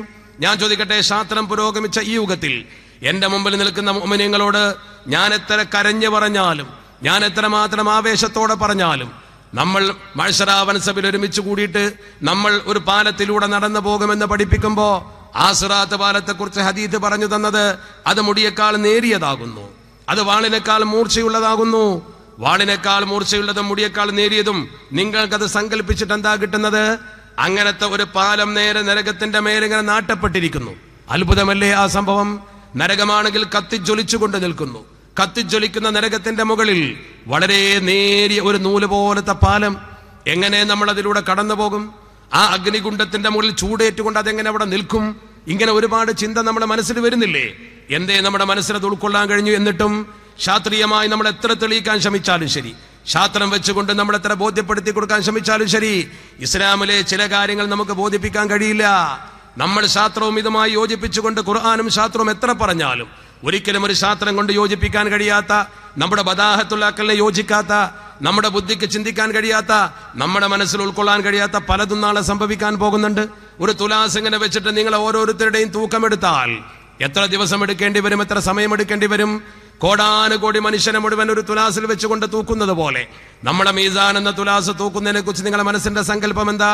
പക്ഷെ നമുക്കിവിടെ ഒരു സംശയവുമില്ല. എന്താ കാരണം? നമ്മൾ ഒരു നേരിയ പാലമാണെന്നോ ഈ തുലാസിനെ എങ്ങനെ ഇത്ര ആളെ തൂക്കുമെന്നോ ഒന്നും ചിന്തിക്കുന്നില്ല. എന്തുകൊണ്ട് ചിന്തിക്കുന്നില്ല? നമ്മൾക്കത് പറഞ്ഞു തന്നത് അഷ്റഫുൽ ഖൽഖ് മുഹമ്മദ് മുസ്തഫ സ്വല്ലല്ലാഹു അലൈഹി വസല്ലമ തങ്ങളെ. പിന്നെ നമ്മൾ ചിന്തിക്കണ്ട, നബി തങ്ങൾ ഈ ലോകത്ത് സത്യമല്ലാതെ പറയില്ല, നബി തങ്ങൾ ഈ ലോകത്ത് വസ്തുതയല്ലാതെ പറയില്ല. അല്ലാഹു റബ്ബുൽ ഇസ്സത്തിന് ഇതൊക്കെ ചെയ്യാൻ കഴിയുമെന്ന് വിശ്വസിക്കാനുള്ള പാകപ്പെട്ട മനസ്സ് നബി തങ്ങൾ നമുക്ക് ഉണ്ടാക്കി തന്നിട്ടുണ്ട്. അതുകൊണ്ട് ആദ്യം നമ്മളെ മനസ്സിൽ വേണ്ടത് നബി തങ്ങളുടെ വണ്ണ വലിപ്പം, നബി തങ്ങളുടെ മഹത്വം, അത് ശരിക്കും ഉൾക്കൊള്ളല. നമ്മുടെ കൂട്ടത്തിൽ ചില സഹോദരങ്ങൾ ചെയ്ത പണി എന്താ? നബി തങ്ങളെ സാധാരണക്കാരനാക്കി, നബി തങ്ങൾ സാധാരണ മനുഷ്യനാണെന്ന് പറഞ്ഞു. അവിടെയാണ് നമുക്ക് തെറ്റ് പറ്റിയത്, അവിടെയാണ് നമുക്ക് അപകടം പറ്റിയത്. ആ അപകടം സംഭവിച്ചു പോയാൽ മനുഷ്യന്റെ മനസ്സിലുള്ള വിശ്വാസത്തിന് ചോർച്ച സംഭവിക്കും. ആരാ പിന്നെ പരലോകത്തെ കുറിച്ച് വിശ്വസിക്കുക? ഈ നബി തങ്ങൾ പറഞ്ഞ കാര്യം നമ്മളൊരാള് പറയും പോലെ, ഞാനോ നിങ്ങളോ പറയും പോലെയാണ് നബി തങ്ങൾ പറയുന്നത് എന്ന് വന്നാൽ പിന്നെ പരിശുദ്ധമായ ഹദീസിന്റെ സ്ഥാനം എവിടെയാണ്? അതാ നമ്മൾ ചിന്തിക്കേണ്ട അതിപ്രധാനമായ കാര്യം. അള്ളാഹുവിന്റെ പരിശുദ്ധ ദീൻ നമ്മളോട് പറഞ്ഞത് ആദ്യം നബി തങ്ങളെ ശരിക്കും ബോധിക്കാനാ. നബി തങ്ങളോട് ഹുബ്ബും കൊണ്ട് ജനിച്ചാൽ പിന്നെ ആ നബി തങ്ങൾ എന്ത് പറഞ്ഞാലും ശരി. ഏതുപോലെ മഹാനായ സിദ്ദീഖുൽ അക്ബർ റളിയല്ലാഹു തആല അൻഹുവിനെ കുറിച്ച് നിങ്ങൾക്കറിയില്ലേ? ലോകത്തെ ഏറ്റവും വലിയ ഈമാനുള്ള മനുഷ്യനാ. എന്താണ് അദ്ദേഹത്തെ ഈമാന്റെ സർട്ടിഫിക്കറ്റ് ദീൻ കൊടുക്കാൻ കാരണം? ഒരൊറ്റ സംഭവം പോരെ. പരിശുദ്ധ പ്രവാചകർ ബൈത്തുൽ മുഖദ്ദസിലേക്ക് ഒരു രാത്രിയുടെ പകുതി കൊണ്ടുപോയി. അവിടുന്ന് പരിശുദ്ധ പ്രവാചകർ അള്ളാഹുവിന്റെ സന്നിധാനത്തിലേക്ക് പോയി. എന്നിട്ട് നബി തങ്ങൾ വീണ്ടും ഇറങ്ങി വന്നു. അള്ളാഹുവിന്റെ തിരുദൂതർ നേരം വെളുക്കുന്നതിന് മുമ്പ് സുബഹിക്ക് മുമ്പ് മസ്ജിദുൽ ഹറാമിൽ തിരിച്ചെത്തി. സുബ്ഹാനല്ലദീ അസ്റാ ബി അബ്ദിഹി ലൈലൻ മിനൽ മസ്ജിദിൽ ഹറാം ഇലൽ മസ്ജിദിൽ അഖ്സ അല്ലദീ ബഅറകനാ ഹൗലഹു. അല്ലാഹു റബ്ബുൽ ഇസ്സത്ത് പറയുന്നു, പരിശുദ്ധമായ ഹറമിൽ നിന്ന് ബൈത്തുൽ മുഖദ്ദസിലേക്ക് കൊണ്ടുപോയി, പിന്നെ വാനലോകത്ത് കൊണ്ടുപോയി അള്ളാഹുമായി മുനാജാത്ത് നടത്തി നേരെ തിരിച്ചിങ്ങോട്ട് വന്നു. എത്ര മാസം സഞ്ചരിക്കണം പരിശുദ്ധ ഹറമിൽ നിന്ന് ബൈത്തുൽ മുഖദ്ദസിലേക്ക് പോയി യാത്ര നടത്താൻ? ആ കാലഘട്ടത്തിന്റെ നീണ്ട യാത്ര. പക്ഷെ ഒറ്റ പോക്കും ഒരൊറ്റ വരവും. മക്കയിൽ വന്ന് ഇത് ആളുകളോട് പറഞ്ഞപ്പോൾ ആരും വിശ്വസിക്കുന്നില്ല. ഖുറൈശികൾ നബി തങ്ങളെ കണക്കിന് കളിയാക്കി. കാരണം ഇന്നൊരാൾ ഇവിടുന്ന് പുറപ്പെട്ട് അമേരിക്കയിൽ പോയി ഇപ്പൊ തന്നെ വന്നു എന്ന് പറഞ്ഞാൽ എങ്ങനെ സമ്മതിക്കുക? ഒരു വിമാനത്തിൽ ഒരാൾ പറന്ന് സഞ്ചരിച്ചാൽ പോലും അമേരിക്കയിൽ പോയി ഇന്ന് പോയി നേരം വെളുക്കുമ്പോഴേക്ക് വരാൻ പറ്റൂല. കാരണം ആ രാജ്യത്തേക്ക് പോകണമെങ്കിൽ അത്ര ദൂരവും ദൈർഘ്യമുണ്ട്. അതിനേക്കാൾ വലിയ അത്ഭുതമല്ലേ അള്ളാഹുവിനെ കണ്ടുവരിക എന്ന് പറഞ്ഞാൽ? ആരും വിശ്വസിക്കുന്നില്ല. അപ്പോഴാണ് ആരോ സിദ്ദീഖുൽ അക്ബർ തങ്ങളുടെ അടുത്ത് വിവരം എത്തിച്ചത്. സിദ്ദീഖ് തങ്ങൾ ഒറ്റ ചോദ്യം ചോദിച്ചുള്ളൂ. സിദ്ദീഖുൽ അക്ബർ തങ്ങൾ ഇവിടുന്ന് ബൈത്തുൽ മുഖദ്ദസിലേക്ക് എത്ര ദൂരമുണ്ട്, അവിടുന്ന് ആകാശത്ത് പോയി വരാൻ എത്ര സമയമെടുക്കും, ഇതെങ്ങനെ ഒരു രാത്രി കൊണ്ട് ചെയ്തൊന്നും ചിന്തിച്ചില്ല. സിദ്ദീഖുൽ അക്ബർ തങ്ങൾക്ക് ഒറ്റ ചോദ്യം ഉണ്ടായുള്ളൂ.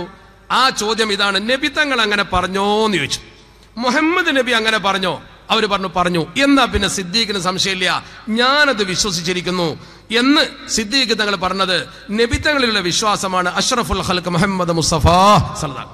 നബി തങ്ങൾ പറഞ്ഞാൽ പിന്നെ എനിക്ക് ചോദിക്കണ്ട ഈ വിശ്വാസം. അള്ളാന്റെ റസൂല് പറഞ്ഞു എന്ന് പറഞ്ഞാൽ പിന്നെ അപ്പുറത്തേക്ക് ചിന്തിക്കണ്ട.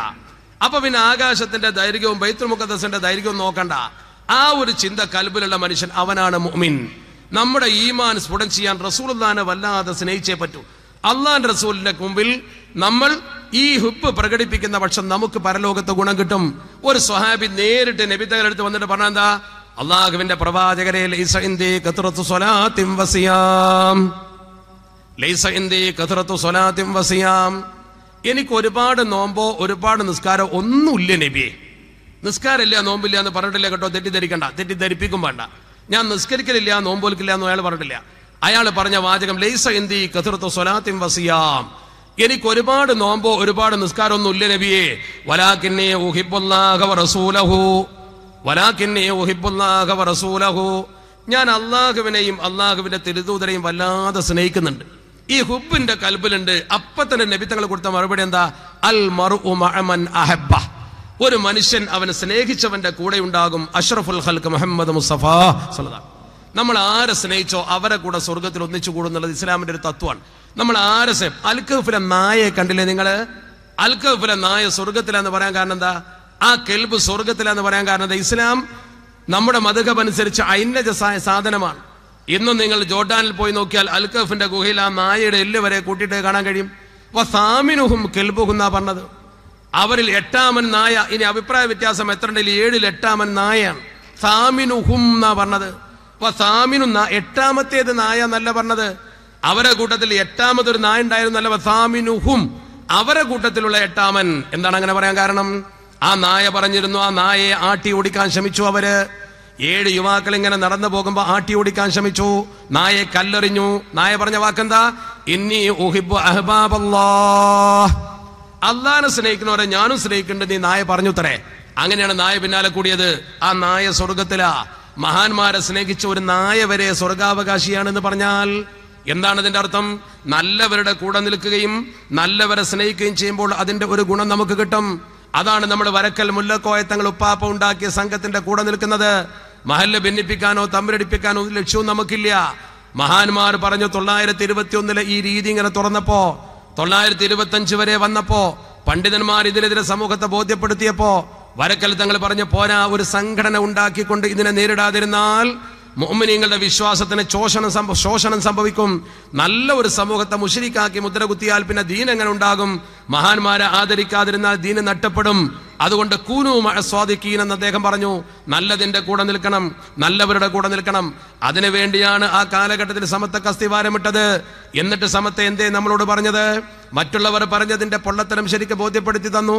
എന്തായിരുന്നു? ചില ആളുകൾ ഞാൻ ആളുകളൊന്നും പറയുന്നില്ല, അവരൊക്കെ ഒരു പക്ഷേ പരിശുദ്ധ ദീനുൽ ഇസ്ലാമിൽ താല്പര്യമില്ലാത്തത് കൊണ്ടോ അല്ലെങ്കിൽ ദീന് പൊളിക്കണമെന്ന് കരുതിയിട്ടോ ഒന്നുമല്ല ചെയ്തത്. തെറ്റിദ്ധരിക്കപ്പെട്ടതാണ്. സത്യം എന്തെന്ന് മനസ്സിലാക്കാതിരുന്നാൽ മനുഷ്യൻ അങ്ങനെ തന്നെയാണ്. നമ്മളതിനെ ശത്രുവായി കാണേണ്ട കാര്യമൊന്നുമില്ല. അവർക്ക് സത്യം എന്തെന്ന് മനസ്സിലായിട്ടില്ല. ഒരു മനുഷ്യൻ എന്താണോ പഠിച്ചത് അതേ പാടൂ. അതിന്റെ അപ്പുറത്തേക്ക് അവൻ പഠിച്ചെങ്കിലല്ലേ ബാക്കിയുണ്ടാകൂ. ഇവിടെ നമ്മൾ യുക്തിപൂർവ്വം ചിന്തിക്കേണ്ട ആവശ്യമില്ല. അള്ളാഹു പഠിപ്പിച്ചതൊന്ന് മനസ്സിലേക്ക് കയറ്റിവിട്ടാൽ മതി. നിങ്ങളൊന്ന് ചിന്തിക്ക്. അവര് നമ്മുടെ സമൂഹത്തോട് പറഞ്ഞ പ്രധാനപ്പെട്ട കാര്യം എന്താ?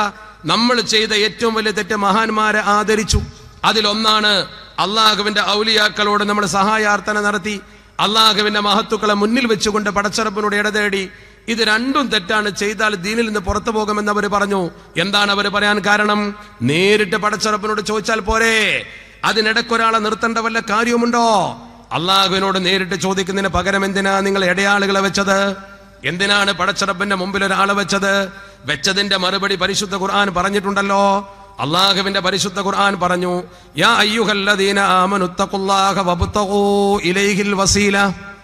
യാ അയ്യുഹല്ലദീന ആമനു, ഓ സത്യവിശ്വാസികളെ, ഇത്തഖുല്ലാഹ്, നിങ്ങൾ പടച്ചറബിനെ പേടിച്ചുകൊണ്ട് ജീവിക്കണം. വബ്തഗൂ ഇലൈഹിൽ വസീല, അള്ളാഹുവിലേക്ക് നിങ്ങൾ ഒരു വസീല തേടണം. പടച്ചറബിലേക്ക് ചെന്നെത്തുന്ന ഒരു വഴി നിങ്ങൾ ഉണ്ടാക്കണം. അപ്പൊ നമ്മൾ നേരിട്ട് പടച്ചറബിനോട് ചോദിക്കുന്നതിന് പകരം അള്ളാഹു തൃപ്തിപ്പെട്ട ഏതെങ്കിലും ഒരു വ്യക്തിയെ മുന്നിൽ വെച്ചുകൊണ്ട് ചോദിച്ചാൽ പടച്ചറബിന് ഇഷ്ടമാണ്. അതിന്റെ ഏറ്റവും വലിയ തെളിവാണ് ആദം നബി അലൈഹി സ്വലാത്തു വസ്സലാം അള്ളാഹുവിനോട് ചോദിച്ച ചോദ്യം.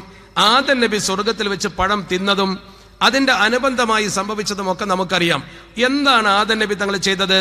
ആദം നബി തങ്ങൾ ചെയ്തത് പടച്ചറബിനോട് പറഞ്ഞു, അസ്അലുക ബിഹഖി മുഹമ്മദിൻ അൻ തഗ്ഫിറ ലി, പടച്ചവനെ, മുഹമ്മദ് നബി തങ്ങളുടെ ഹക്ക് കൊണ്ട് നീ എനിക്ക് പുറത്തു തരണേ എന്ന് പ്രാർത്ഥിച്ചു.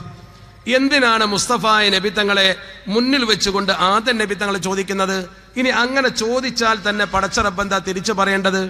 അള്ളാഹു ആദം നബി തങ്ങളോട് പറയേണ്ടത്, ആദം നബിയെ, നിങ്ങൾ എന്തിനാണ് മുഹമ്മദ് നബിയുടെ ഹക്ക് കൊണ്ട് എന്നോട് ചോദിക്കുന്നത്? നിങ്ങൾക്ക് നേരിട്ട് പടച്ചറബിനോട് ചോദിച്ചാൽ പോരെ, നിങ്ങൾ എന്റെ പ്രവാചകനല്ലേ എന്ന് പടച്ചറബ് ചോദിക്കുന്നതിന് പകരം അള്ളാഹു ചോദിച്ച ചോദ്യം എന്താ? അള്ളാഹു ചോദിച്ച ചോദ്യം, കൈഫ അറഫ്ത മുഹമ്മദ, നിങ്ങൾക്ക് എങ്ങനെ മുഹമ്മദ് നബിയെ അറിയാ? വലം അഖ്ലുഖുഹു, ഞാൻ പടച്ചിട്ടില്ലല്ലോ, ഞാൻ പടച്ചിട്ടില്ല. ആദം നബിയെ പടച്ച സമയത്ത് മുഹമ്മദ് നബി തങ്ങളെ പടച്ചിട്ടില്ല, പിന്നെ എങ്ങനെ മുഹമ്മദ് നബിയെ നിങ്ങൾക്ക് അറിയാമെന്ന് ആദം നബിനോട് അള്ളാഹ് ചോദിക്കുകയാണ് ചെയ്തത്. അപ്പോഴാണ് ആദം നബി തങ്ങളെ മറുപടി, പടച്ചോനെ, നീ എന്നെ പടച്ചു, എനിക്ക് റൂഹും തന്നു. അപ്പൊ ഞാനിങ്ങനെ നോക്കുമ്പോൾ നിന്റെ അർശമേലൊരു മുദ്രാവാക്യം കണ്ടു, ലമ്മാ ഖലഖതനീ വനഫഖത ഫിയ റൂഹി, എനിക്ക് നീ റൂഹ് തന്നപ്പോൾ, എന്നെ പടച്ച ശേഷം റൂഹ് തന്നപ്പോൾ, ഫറഫഅതു റഅസി, ഞാൻ എന്റെ തല പൊക്കി നോക്കി, ഫറഅയ്തു അലാ ഖവാഇമിൽ അർശ്, നിന്റെ അർശിന്റെ സ്തംഭത്തിന്മേൽ, തൂണിന്മേൽ ഞാൻ കണ്ടു, മക്തൂബൻ, എഴുതി വെച്ചിരിക്കുന്നു, ലാ ഇലാഹ ഇല്ലല്ലാഹ് മുഹമ്മദുർ റസൂലുള്ളാഹ്.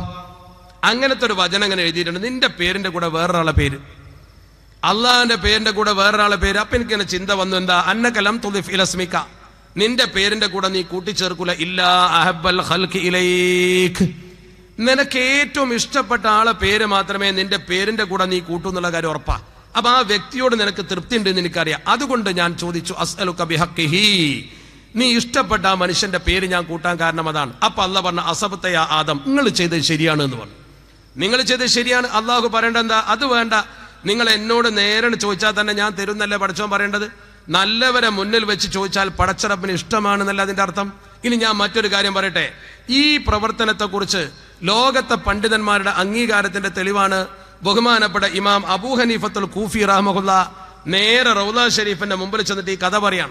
റസൂലുള്ള മരണപ്പെട്ടതിന്റെ ശേഷം റൗളന്റെ മുമ്പ് അദ്ദേഹം പറഞ്ഞു, അന്തല്ലദീ ലമ്മ അതവസ്സല അദമു മിൻ സല്ലത്തിൻ ബിക ഫഅസവഹു അബാക, നിങ്ങളെ പിതാവാകുന്ന ആദം നബി നിങ്ങളെ കൊണ്ട് തവസ്സുൽ ചെയ്തിട്ടുണ്ട് നബിയെ. ആരാ പറയുന്നത്? ഇമാം അബൂ ഹനീഫ തങ്ങൾ. അത് മാത്രമല്ല, അബൂ ഹനീഫ ഇമാം പഴയകാല മഹത്തുക്കളുടെ തവസ്സുലിന്റെ കഥകൾ ഇങ്ങനെ ഉദ്ധരിക്കുക.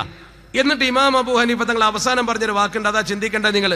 ഇമാം അബൂ ഹനീഫ തങ്ങൾ അവസാനം പറഞ്ഞ വാക്കെന്താ? ഗൗരവത്തോടെ മനസ്സിലാക്കണം. അന ത്വാമിഉം ബിൽ ജൂദി മിൻക വലം യകുൻ ലിഅബീ ഹനീഫത ഫിൽ അനാമി സിവാക, നബിയെ, നിങ്ങളുടെ ഔദാര്യമാണ് എനിക്ക് ആവശ്യം, അതില്ലെങ്കിൽ പിന്നെ എനിക്ക് ആരുമില്ല. ഫിൽ അനാമി സിവാക്ക, ഒരു മനുഷ്യനും പിന്നെ എനിക്ക് ആരും ഉണ്ടാവൂല. ഈ വാചകം നിങ്ങൾ എങ്ങനെ വിലയിരുത്തുന്നത്? ഇതാണ് യഥാർത്ഥ തവസ്സുൽ. ഇതാണ് യഥാർത്ഥത്തിൽ തവസ്സുൽ ചെയ്യുന്നത്. നേരെ സഹായം ചോദിക്കുക, ഇടതേടുക. ഞാൻ എൻ്റെ പ്രിയപ്പെട്ട സദസ്സിനോട് ചോദിക്കട്ടെ, ഈ ചെയ്ത ആളാരാ? ഒരാള് പ്രവർത്തനം ചെയ്യുമ്പോൾ ആളെ കുറിച്ചൊന്ന് പഠിക്കണം. ഇമാം അബൂ ഹനീഫ തങ്ങളെ കുറിച്ചൊന്ന് പഠിക്കും നിങ്ങൾ. ഞാനൊരു ചെറിയ ഉദാഹരണം എൻ്റെ പ്രിയപ്പെട്ട സംശയാലുക്കളായ സഹോദരങ്ങളോട് പറയാണ്. അള്ളാഹുവിന്റെ പരിശുദ്ധ ദീൻ പഠിപ്പിച്ച ആ ജീവിതം അദ്ദേഹം നയിച്ചപ്പോൾ ഒരു ദിവസം അദ്ദേഹത്തിന്റെ താരീഖിൽ കാണാം, അത്ഭുതപ്പെട്ടു പോകും. അദ്ദേഹം തന്റെ ഒരു ശിഷ്യൻ മരണപ്പെട്ടു പോയി. ഇമാം അബൂ ഹനീഫ തങ്ങളുടെ ഒരു ശിഷ്യൻ മരിച്ചു. ഒരു ശിഷ്യൻ മരിച്ചപ്പോൾ ഇമാം അബൂ ഹനീഫ തങ്ങൾ ആ ശിഷ്യനെ കാണാൻ പോവാണ്, മയ്യത്ത് കാണാൻ പോവാ. പരിപാലനത്തിന് വേണ്ടി അദ്ദേഹം നേതൃത്വം കൊടുക്കാൻ പോകും. ഉസ്താദല്ലേ, ശിഷ്യന്റെ മയ്യത്ത് കാണാൻ പോവുമല്ലോ. അങ്ങനെ ആളുകൾ അദ്ദേഹത്തിന്റെ കൂടെ, ശിഷ്യഗണങ്ങളിൽപ്പെട്ട ചില ആളുകളുണ്ട്, അദ്ദേഹത്തിന്റെ മുത്തഅല്ലിമീങ്ങളുണ്ട്. വലിയ ഉസ്താദുമാർ പോകുമ്പോൾ മുത്തഅല്ലിമീങ്ങൾ കൂടെ ഉണ്ടാവും. അവരൊന്നിച്ചിങ്ങനെ പോവാണ്. പോകുന്ന സമയത്ത് ഉസ്താദ് ആകെ വിയർത്ത് കുളിച്ച്, ഉസ്താദ് വളരെ ക്ഷീണിച്ച്, നല്ല വെയിലത്ത് അദ്ദേഹത്തിന് നടക്കാൻ പറ്റാത്തൊരവസ്ഥ ശിഷ്യന്മാർ കാണുന്നുണ്ട്. പ്രായമായ ഉസ്താദിന് ക്ഷീണം ഉണ്ടാവും, കുട്ടികൾക്ക് അത് ഉണ്ടാവില്ലല്ലോ. സ്വാഭാവികമായും ഉസ്താദിന്റെ ക്ഷീണം കണ്ടറിഞ്ഞ പ്രിയമുള്ള ശിഷ്യന്മാർ ബഹുമാനത്തോടു കൂടി ഗുരുവരിയോട് പറഞ്ഞു, ബഹുമാനപ്പെട്ട ഉസ്താദെ, നമുക്കൊരു കാര്യം ചെയ്യാം, എവിടെയെങ്കിലും ഒരു തണല് കിട്ടിയാൽ കുറച്ചൊന്ന് വിശ്രമിച്ച് നിങ്ങൾ ഈ വിയർപ്പൊക്കെ ഒന്ന് മാറ്റിയിട്ട് ഒന്ന് റാഹത്തായിട്ട് പോയാൽ മതി, ഒന്ന് വിശ്രമിക്കണം, അങ്ങേക്ക് ക്ഷീണുണ്ടെന്ന് ഞങ്ങൾക്ക് മനസ്സിലാവുന്നുണ്ട് എന്ന് പറഞ്ഞു. ഉസ്താദും സമ്മതിച്ചു. പക്ഷെ ആ പോകുന്ന വഴിക്ക് തണൽ മരങ്ങളോ അല്ലെങ്കിൽ തണൽ കൊള്ളാൻ പറ്റിയ കെട്ടിടങ്ങളോ ഒന്നുമില്ല. കുറച്ച് മുന്നോട്ട് പോയപ്പോൾ അവർ അല്പം ദൂരെ കണ്ടു ഒരു ചെറിയ കെട്ടിടം. ആ കെട്ടിടമുള്ള ഭാഗത്തേക്ക് അവർ ഉസ്താദിനെ കൊണ്ടുപോയി. അങ്ങനെ ആ കെട്ടിടമുള്ള സ്ഥലത്തേക്ക് ഉസ്താദിനെ കൊണ്ടുപോയിട്ട് ആ കെട്ടിടത്തിന്റെ സമീപത്ത് ചെന്നിട്ട് ആ കെട്ടിടത്തിൽ ഉസ്താദ് ഒന്ന് കയറി ഇരുന്ന് വിശ്രമിക്കാൻ പറ്റിയ നല്ല സൗകര്യങ്ങളൊക്കെ ഉണ്ട്. ഉസ്താദ് അവിടെ നിന്ന് വിശ്രമിച്ച് തണലിൽ അല്പസമയം ഇരുന്നിട്ട് വിയർപ്പൊക്കെ വറ്റിയിട്ട് നമുക്ക് പോകാൻ തീരുമാനിച്ചു. അങ്ങനെ ഉസ്താദിനെയും കൊണ്ട് അവർ ആ കെട്ടിടത്തിന്റെ സമീപത്തെത്തി. ഉസ്താദ് ആ കെട്ടിടം ഇങ്ങനെ അടിമുടി നോക്കി. ഉസ്താദിന് എന്തോന്ന് മനസ്സിലായപ്പോൾ ഉസ്താദ് പറഞ്ഞു, ഞാൻ ഇവിടെ വിശ്രമിക്കുന്നില്ല, നമുക്ക് പോകാം. ശിഷ്യന്മാർ അത്ഭുതപ്പെട്ടു പോയി. അത്ര ക്ഷീണിച്ച് പ്രയാസപ്പെട്ട് വളരെയധികം ബുദ്ധിമുട്ടി നിൽക്കുന്ന ബഹുമാന്യനായ പണ്ഡിതൻ ഒന്ന് വിശ്രമിക്കാൻ ഒരു സ്ഥലം കിട്ടിയപ്പോൾ അവിടെ കയറി നിൽക്കുന്നില്ല എന്നാ പറയുന്നത്. കുട്ടികൾ അത്ഭുതപ്പെട്ടു പോയി, എന്താ ഉസ്താദ് ഇവിടെ കയറാത്തത്, എന്ത് പറ്റിപ്പോയി ഉസ്താദിന്? ഈ ക്ഷീണത്തിലൊന്ന് വിശ്രമിക്കാൻ നമ്മൾ ഇത്ര കണ്ടുപിടിച്ച് പ്രയാസപ്പെട്ട ഒരു കെട്ടിടം തരപ്പെടുത്തിയിട്ട് ഇവിടെ വിശ്രമിക്കാൻ നല്ല സൗകര്യമുണ്ടായിട്ട് ഉസ്താദ് എന്താ വിശ്രമിക്കാത്തത്? വായിക്കുമ്പോൾ താരീഖിൽ അത്ഭുതപ്പെട്ടു പോകും നമ്മൾ. ഞാൻ ഈ പറയുന്ന വിഷയത്തിന്റെ മർമ്മം നിങ്ങൾ മനസ്സിലാക്കണം. അവിടെ ചെന്നിട്ട് ഉസ്താദ് അവരോട് പറഞ്ഞെന്താ, ഞാൻ ആ ഘട്ടത്തിൽ വിശ്രമിക്കില്ല, നിങ്ങൾ സംശയിക്കണ്ട. കുട്ടികൾ എന്താണ് അതിന്റെ കാരണമെന്ന് ചോദിച്ചാൽ അത്ഭുതത്തോടെ മുഖത്തേക്ക് നോക്കിയ ഉസ്താദ് ഒരു ഹദീത്ത് പറഞ്ഞു കൊടുത്തു. ആ ചരിത്രത്തിലുള്ളത് മഹാനവർകൾ പറഞ്ഞു കൊടുത്തു, കുല്ലു ഖറദിൻ ജറ മൻഫഅതൻ ഫഹുവ റിബൻ എന്നാണ് ഹദീത്തിന്റെ അർത്ഥം. ഒരു കടം കൊടുത്തിട്ട് അതിന്റെ ആനുകൂല്യം പറ്റിയാൽ അത് പലിശയാകും. കുട്ടികൾക്കൊന്നും മനസ്സിലായില്ല, ഈ ശിഷ്യന്മാർക്കൊന്നും മനസ്സിലായില്ല. നമുക്കും ഒരു പക്ഷേ പലർക്കും പെട്ടെന്ന് കേൾക്കുമ്പോൾ മനസ്സിലാവൂല. കുട്ടികൾ ഇങ്ങനെ അന്തം വിട്ട് നോക്കുമ്പോൾ ഉസ്താദ് പറഞ്ഞു, മക്കളെ, ഈ കെട്ടിടത്തിന്റെ ഉടമ എന്റെ കയ്യിൽ നിന്ന് കുറച്ച് പൈസ കടം വാങ്ങിയിട്ടുണ്ട്. ഇയാൾ ആ പൈസ തിരിച്ചു തന്നിട്ടില്ല എന്ന് പറഞ്ഞാൽ കുറ്റല്ല, അയാളും ഉസ്താദും തമ്മിൽ നല്ല ബന്ധമാണ്. ഈ കെട്ടിടം ആരുടേതാണെന്ന് ഉസ്താദിന് ബോധ്യായി. ഉസ്താദിന്റെ കയ്യിൽ നിന്ന് അയാൾ കുറച്ച് പൈസ കടം വാങ്ങിയിട്ടുണ്ട്. ആ പൈസ അയാൾ എനിക്ക് തിരിച്ചു തന്നിട്ടില്ല.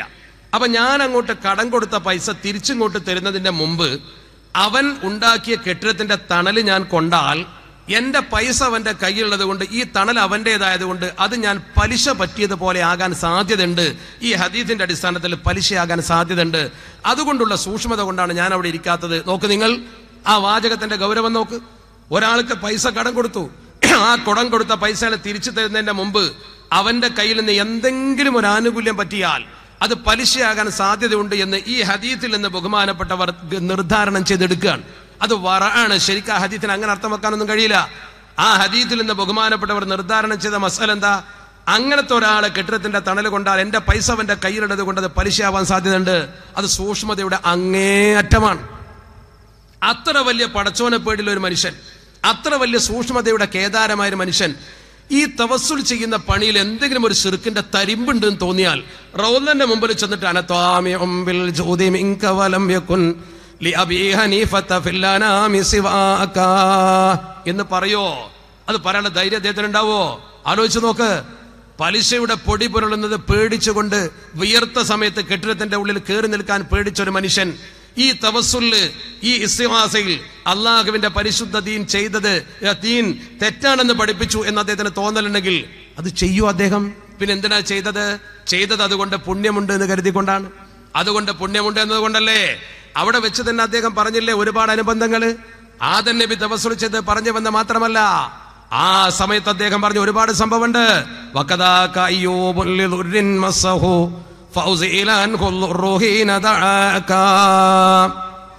അയ്യൂബ് നബി അലൈഹി സ്വലാത്തു വസ്സലാമിന് രോഗം വന്നപ്പോ നബിയെ നിങ്ങളെ തവസ്സുൽ ചെയ്തിട്ടില്ലേ? വഖദൽ ഖലീലു ദഅഫഅദത നാറുഹു ബർദം വഖദ ഹമിദത ബിനൂരി സനാക. ഇബ്രാഹിം നബിയെ തീയിലിട്ടപ്പോ നബി ഞങ്ങളോട് പറഞ്ഞിട്ടില്ലേ? നിങ്ങളെ വിളിച്ചുകൊണ്ട് തവസ്സുൽ ചെയ്തിട്ടില്ലേ? നമ്മളെ കാരണന്മാരൊക്കെ പണ്ട് വീടാൻ പോകുമ്പോ ബദരീങ്ങളെന്ന് വിളിച്ചിരുന്നു. അതുകൊണ്ട് ആരും ദീനിന്ന് പുറത്തു വിട്ടില്ല. ഇതിന്റെ അടിസ്ഥാനം എന്താ? നമ്മൾ ബദരീങ്ങളാണെങ്കിലും നബിത്തങ്ങളാണെങ്കിലും അവരെ ആരെയും അള്ളാഹുവിന്റെ സ്ഥാനത്ത് കാണുന്നില്ല. നമ്മൾ അവരെ ആരെയും ദൈവതുല്യം കാണുന്നില്ല. അള്ളാഹുവിന്റെ മഹത്തുക്കളെ വിളിച്ചാൽ അത് അള്ളാഹുവിനോട് സഹായം ചോദിക്കുന്നതിന് അവരിലൂടെ ഒരു എളുപ്പമാകും എന്ന് മാത്രമേ നമ്മൾ കരുതിയിട്ടുള്ളൂ. അല്ലാതെ നമ്മൾ ആരും അവരെ അള്ളാഹുവിന്റെ സ്ഥാനത്തോ ദൈവത്തിന്റെ സ്ഥാനത്തോ മഅബൂദിന്റെ സ്ഥാനത്തോ കരുതിയിട്ടില്ല. അത് നമുക്കുണ്ടായൊരു തെറ്റിദ്ധാരണയാണ്. ഈ തെറ്റിദ്ധാരണയാണ് സമൂഹത്തിൽ അപകടമുണ്ടാക്കുന്നത്.